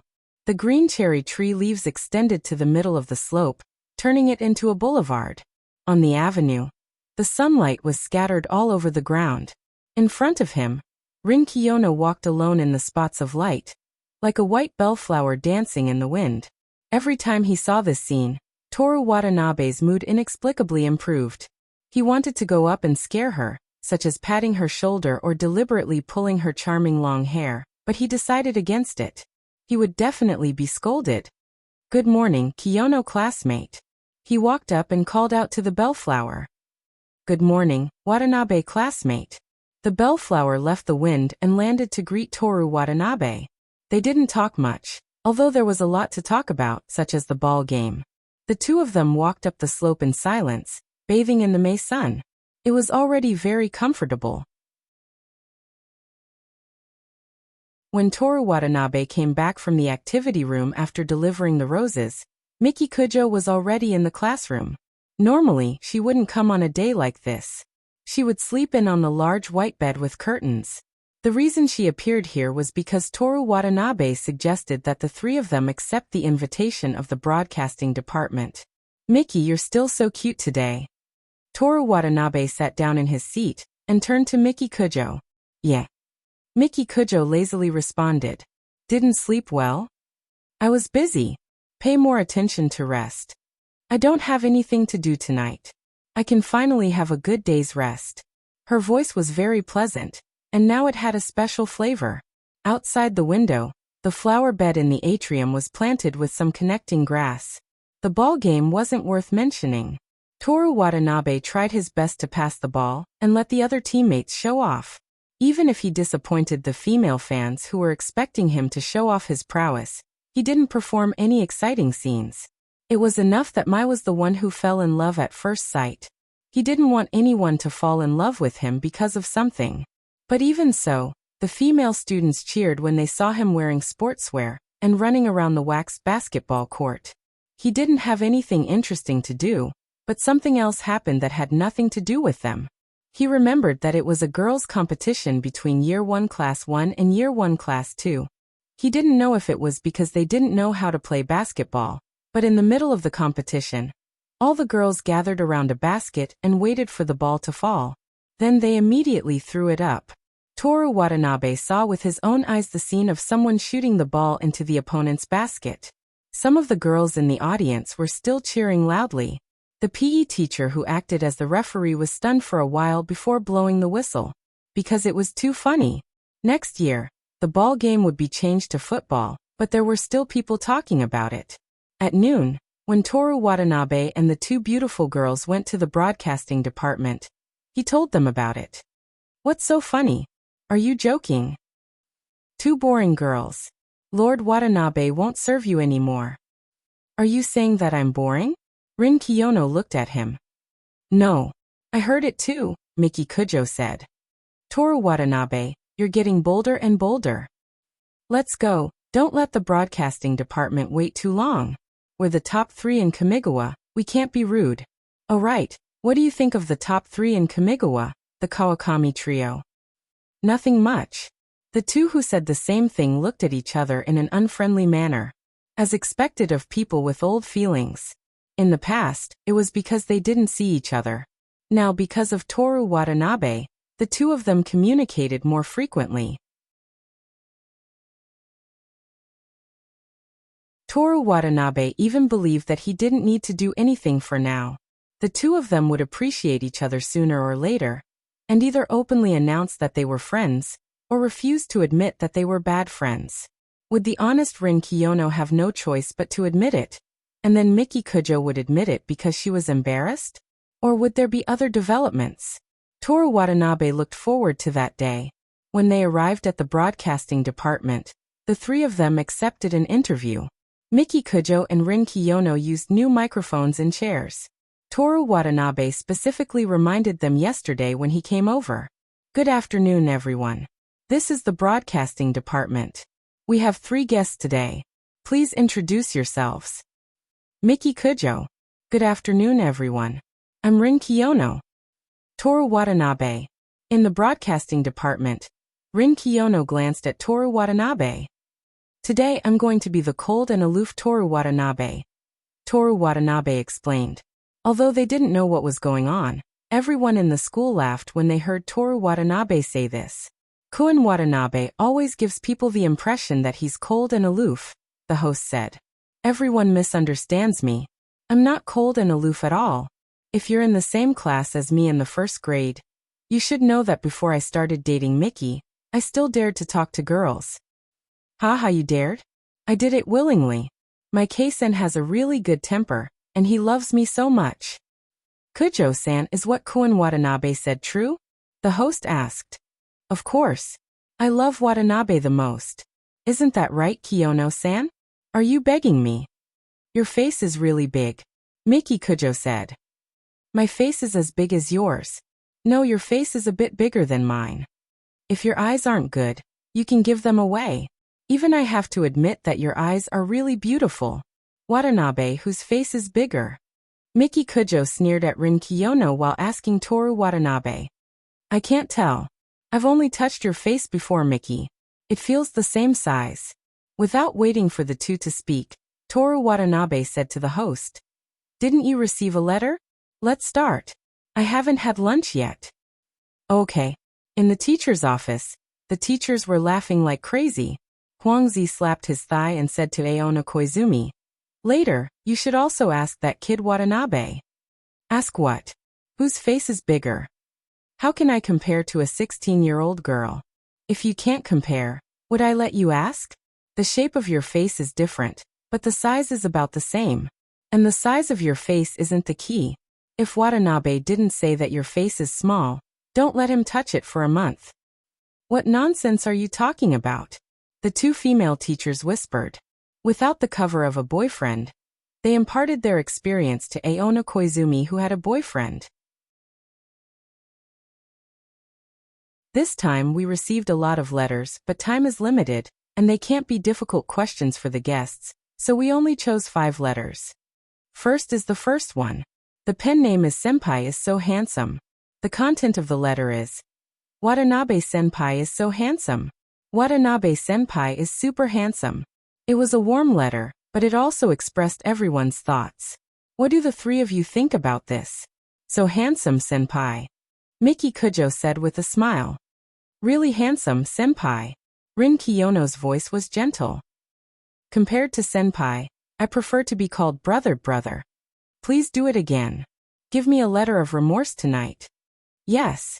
Hahaha, Kun Watanabe and Kujo classmate are so loving. Next is the second letter. The pen name is Kiyono's Big Sister's fan club.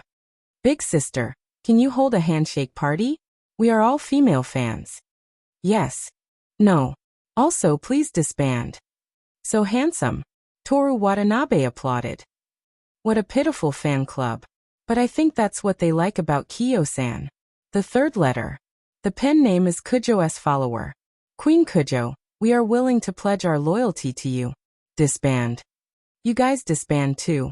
Toru Watanabe said. Disband, I only accept Watanabe's loyalty. Watanabe, when will you pledge your loyalty to me? Anytime, Your Majesty. The 3 of you are so unique. The fourth letter. The pen name is Kun Watanabe's fan club. Kun Watanabe, have you ever considered debuting? We will be your fans forever. Also, can you say some personal hobbies and things you like? No. My hobbies are Mickey, and I also like Mickey. Mickey, I love you. I hear you. Watanabe classmate, I admire you for this, but can I ask you a question? Let's talk about it when we have time. I'm a little curious about Kiyono classmate's question. The last letter. Play the trombone. Kun Watanabe, do you think Kujo classmate is cuter, or Kiyono classmate is cuter? We are also curious about this question. In school, everyone has held a poll, and the winner has won and lost. As Watanabe classmate who has the best relationship with Kujo classmate and Kiyono classmate, who do you think is cuter? Toru Watanabe took the letter and glanced at it. Play the trombone. He read out the pen name. What's wrong? The host was puzzled. Nothing, I just feel malice. Toru Watanabe put down the letter. In terms of cuteness, I think the 2 of them are about the same. What did you say? I didn't hear you clearly. Miki Kujo said. But Miki is my girlfriend, so she is a little cuter in my heart. Liar. Think about it carefully. Kiyono classmate is my best friend. The two of them are just as cute.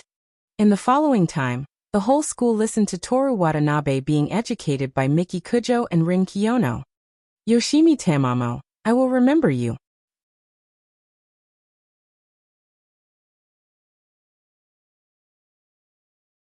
Chapter 261. There were no club activities on the day of the tournament.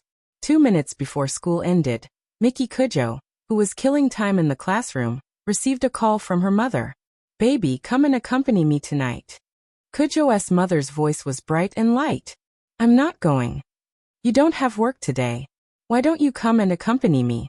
After a slight pause, Kujo's mother's voice became meaningful. Kun Watanabe wants to go to your place? Miki Kujo looked at Toru Watanabe with a questioning gaze. She was asking the obvious. During the day, she told Toru Watanabe that she had nothing to do tonight, which meant that she wanted him to go to her place. This kind of thing couldn't be exposed in front of everyone. Facing Miki Kujo's gaze, Toru Watanabe nodded, indicating that he wanted to go. He really did want to go. Every day, he would hug Miki 3 times. This sentence came from the bottom of his heart. He said he wants to go to my place.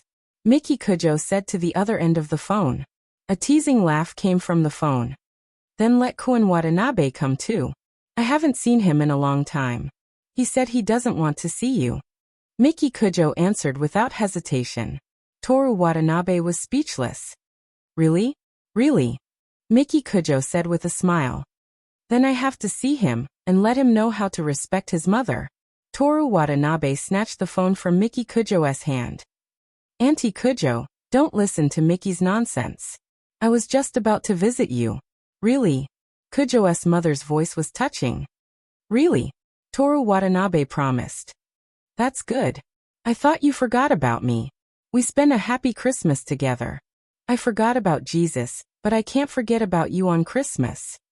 Kujo's mother smiled like a young girl and said with a smile. I don't believe you. Everything a boy says is fake. Absolutely. Why would I lie to you?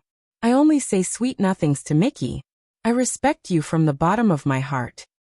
Well then, Kun Watanabe, tell me, who's prettier between me and Miki? What? Crepe. Do you want a crepe? Okay, I'll bring it to you. That's all. See you later. Bye-bye. After hanging up, Toru Watanabe returned the phone to Miki Kujo and shook his head as if he didn't want this to happen again. I can't stand your mother. You're quite good at fooling people. Miki Kujo sneered. Do you usually fool me like this? Once in a while. Most of the time, it's the truth. Most of the time? Without taking the phone, Miki Kujo reached out and twisted Toru Watanabe's ear. Wait, not even once in a while. Ouch, ouch, I won't do it again. Won't do it? I think you're fooling me with this sentence too. Miki, you're so smart. Hiss. After school, the two of them went to the large house where Kujo's mother lived. As soon as they got out of the car, Miki Kujo directly went to take a shower. Toru Watanabe could only go to visit Kujo's mother by himself. Walking through the winding wooden corridor, he saw Kujo's mother dressed as a gardener in the garden. He changed his shoes, went down the corridor, and stepped onto the neat path in the courtyard. The courtyard was like a secret realm of trees and flowers. Inside, he couldn't hear the noise of Tokyo. Only birds singing in the trees could be heard. Of these trees and flowers, Toru Watanabe only recognized the purple sunflower, rose gardenia, and the fragrant lavender that bloomed in the sun. However, these were only a small corner of the courtyard. The two servants who followed Kujo's mother bowed to Toru Watanabe as he approached. Young Master Watanabe. Toru Watanabe nodded to them and didn't say anything. He just stood there and watched Kujo's mother plant saplings in the soil. It was now May, and the sky was still bright at 4 o'clock in the afternoon. At that time, Toru Watanabe's nose was lingering with a refreshing fragrance. He didn't know which flower's fragrance it was. After burying the sapling's roots, Kujo's mother stood up. Germany's crimson rose. She turned around and said to Toru Watanabe, When will it bloom? Toru Watanabe looked at the saplings. I plan to let it bloom in the fall. Toru Watanabe nodded. Roses at the end of spring and the beginning of summer naturally bloomed in the fall. Kujo's mother's words were very interesting. There was a desire to command everything in it. Because of Miki Kujo, Toru Watanabe didn't dislike women with this kind of personality. Kun Watanabe knows about roses? Kujo's mother reached out, and the servant took the tools in her hand. I know nothing about flowers. Roses in autumn are more beautiful and graceful than roses in spring. Is that so? Not only are there differences in species, but also in seasons? Toru Watanabe asked curiously. She didn't answer his question. Kujo's mother, who had planted a patch of crimson roses, was still full of energy. Do you like autumn roses or spring roses? She said. I've never paid attention to autumn roses. But if I have to say, I like seasonal flowers, whether it's seasonal vegetables or seasonal flowers. Seasonal, I remember you and Rin have the same birthday. Then I like August flowers. Toru Watanabe changed his words. It was now May, 3 months older than August. Kujo's mother laughed. It's almost June. I just remembered your and Rin's birthdays. Why do you have to deliberately explain? Did Miki grow up here? Toru Watanabe looked around and changed the topic. When she was young, this was the secret garden where she and Rin played hide-and-seek and played house. Kujo's mother walked on the path. Toru Watanabe followed behind her. The two mates fell further away. Look at this vine, Kujo's mother said. Toru Watanabe looked over. The vines had withered, and long bean sticks were hanging on the vine. There used to be a swing here. Miki and Rin used to play rock, paper, scissors to decide who would push the swing. Miki was unlucky and didn't win once. When I went over, she was crying and pushing the swing. Crying and pushing the swing. Toru Watanabe was stunned for a moment, and then couldn't help but laugh. I really want to see Miki at that time. She must have been very cute. My daughter, of course she was cute, Kujo's mother said. My girlfriend, of course she was cute, Toru Watanabe echoed. Kun Watanabe, Kujo's mother turned around. If I was born 20 years later, I might have fallen in love with you. We're both Kujo's son-in-law. It makes no difference to me. Continue to tell me about Miki's childhood. I want to know more. Do you see this alfalfa? It was simply a small hillside. The hillside was filled with green grass, and there were light purple flowers blooming on the grass. Alfalfa? I thought it was a pea seedling. It looks a bit like it. Kujo's mother said with a smile. Miki and Rin often ran here. Rin was weak and always got shaken off by Miki. Did she train by pushing the swing? Toru Watanabe laughed. Ah. Kujo's mother laughed. Kun Watanabe, you're good at coaxing girls. No wonder Miki loves you so much. We loved each other deeply. Rin Kiyono was always shaken off. What happened after that? She couldn't catch up, so she could only cry. The two had a big fight. Before leaving, Rin lost her temper and said she would never come again. The next day, the two stayed together to catch butterflies. All with Rin Kiyono? Toru Watanabe asked. Hearing this question, the smile on Kujo's mother's face faded. In those two children's childhood, only the time they were happy together was when they were together. Whether it was crying on the swing or being left behind, they always made up. At this point, she paused and turned to Toru Watanabe. Kiyono's mother asked for your help to make Rin give up her insistence on not lying. I'm very much in favor of this. If she can give up, she and Miki might be able to become friends again. Miki has sacrificed too much for this family. She shouldn't have no friends. I'm already trying to make them friends again, but I won't do anything extra. Extra? Kujo's mother asked. For example, deliberately asking the two to go out and let the two be alone. I hope to let nature take its course and respect their own opinions. If it can be done, then it can be done. If it can't be done, then it can't be done. I understand your thoughts, but that won't get us anywhere. Kiyono's mother and I went to the same school and asked them to play together during the holidays. So far, we haven't gotten anything. If there's no harvest, then there's no harvest. Toru Watanabe's nonchalant answer surprised Kujo's mother. She froze for a moment, then laughed again. I really can't underestimate you, Kun Watanabe. Isn't it better to have the ability? I'm the son-in-law of the Kujo family. What are you doing over there? Miki Kujo's voice came from the other side of the house. The two of them looked over. She was standing in the corridor in loose home clothes, like a newlywed wife. Let's go back. Our daughter is getting jealous. She does like to get jealous. I'm going to complain. Please let me go. Toru Watanabe and Kujo's mother changed their shoes and went to the corridor. What did you talk about? Miki Kujo asked Toru Watanabe. If I was born 20 years later, Kun Watanabe was going to marry me, Kujo's mother replied. Miki Kujo looked at Toru Watanabe. I refused. Toru Watanabe said, I told your mother, even if you were born 20 years later, I would still marry your sister, Miki.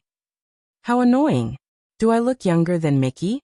Kujo's mother held her face with both hands, as if feeling the elasticity of her face.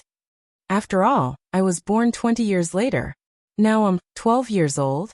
That's too young. Kujo's mother couldn't help but laugh. Sigh, after planting the flowers, I laughed again. I'm going to take a bath. Miki Kujo watched her mother leave, then turned to Toru Watanabe. What did you talk about? When you were young? Toru Watanabe pulled her into his arms. Miki Kujo had just taken a bath. Her snow-white skin was faintly red, like the color of the roses in the garden. Her slightly contemptuous and cold eyes were mesmerizing. What did you talk about? She asked casually. Toru Watanabe hadn't taken a bath yet, and he had participated in the basketball competition during the day. Miki Kujo sniffed, but didn't smell any sweat. She said that you haven't won in rock paper scissors, so you cried and pushed the swing. What do you think? Rin Kiyono is so heartless. She's so heartless. By the way, how about revenge next Monday? Rock paper scissors again. Every time you lose, you have to run around the field. You run for me. She won't agree, right? You still have to go to school tomorrow. It's about the trumpet club. In the corridor, the two of them hugged each other. Toru Watanabe whispered in Miki Kujo's ear. Miki Kujo leaned lazily in Toru Watanabe's arms. The two of them looked at the dusk sky. After dinner, Toru Watanabe went to take a bath. He used Miki Kujo's bathroom. When he thought about the lingering scent of Miki Kujo in the bathroom, Toru Watanabe's mood became even more relaxed. After the bath, he changed into a thin, soft, and expensive bathrobe and walked down the corridor with the lights on. In the garden in the atrium, there were beautiful figures walking around under the faint light. It was Miki Kujo and her mother. Toru Watanabe stood in the corridor and looked at them, then looked at the night sky. The moon was bright, and the cotton-like white clouds flowed slowly. The wind carried the coolness of early May. Kujo's mother and Miki Kujo returned with a bunch of flowers. You're already so old and you're still playing with flowers? Toru Watanabe laughed at them. Do you know how to arrange flowers? Miki Kujo gave him all the flowers in her hands.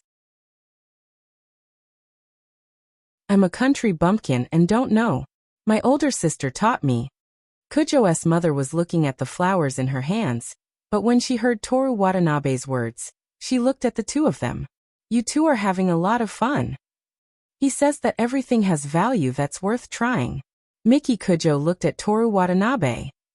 We've tried on kimonos, school uniforms, formal dresses, and all sorts of postures. Hey, is this a topic we can discuss? After entering the house, the mother and daughter knelt in front of a low table and discussed flower arranging techniques. Toru Watanabe asked for a vase, picked up the flowers that they didn't want, and arranged them based on his feelings and preferences. Miki Kujo saw this and occasionally gave him a few pointers. If the branches are too long, you can break them. If the branches are loose, you can tie them into knots. You're using a low utensil, so you should consider it from an overhead angle and from the side. At this time, her voice became soft and gentle, as if she was worried that she would wake up the child in the cradle, leaving a soft aftertaste in Toru Watanabe's heart. The arranged flowers were placed in the main room, including Toru Watanabe's work of knotting the branches. Do you want to play chess? Or let someone set off fireworks and eat something. Or watch a movie. Kujo's mother suggested excitedly. Miki Kujo yawned elegantly. No, I'm sleepy. Then let Koen Watanabe play chess with me. You go to sleep. Kujo's mother's eyes were teasing her. You ask him. Miki Kujo got up and left the table. I'm going to take a shower. After she left, Toru Watanabe said to Kujo's mother. Only one game. No. Kujo's mother smiled charmingly. You can only go if you win. When she said no, her expression was very similar to Miki Kujo's. Then I'll have to show you the full strength of Kamigawa's Dragon King.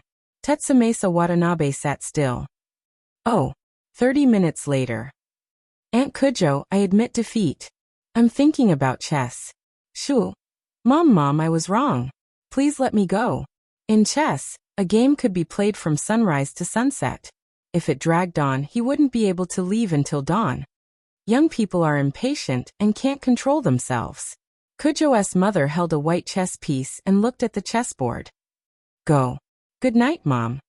After Toru Watanabe left, Kujo's mother looked at the chessboard for a long time and finally sighed.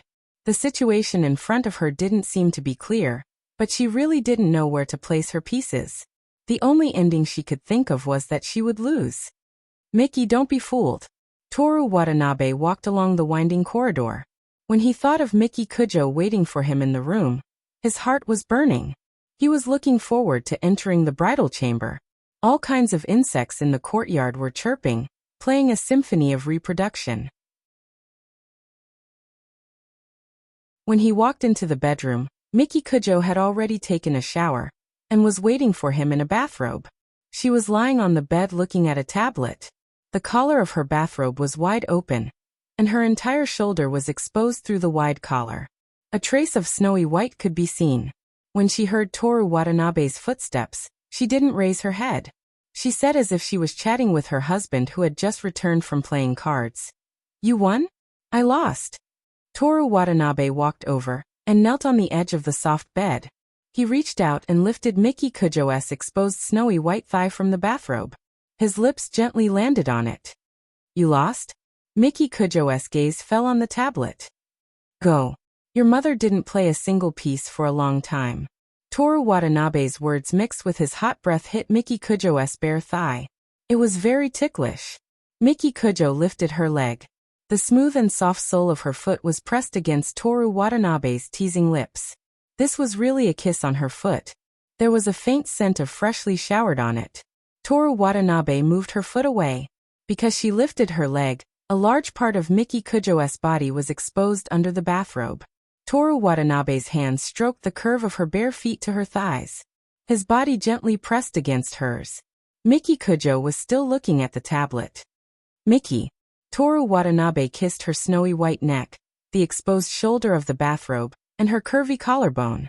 Because of the ticklish feeling, Miki Kujo freed one hand to press against his head to prevent him from kissing her.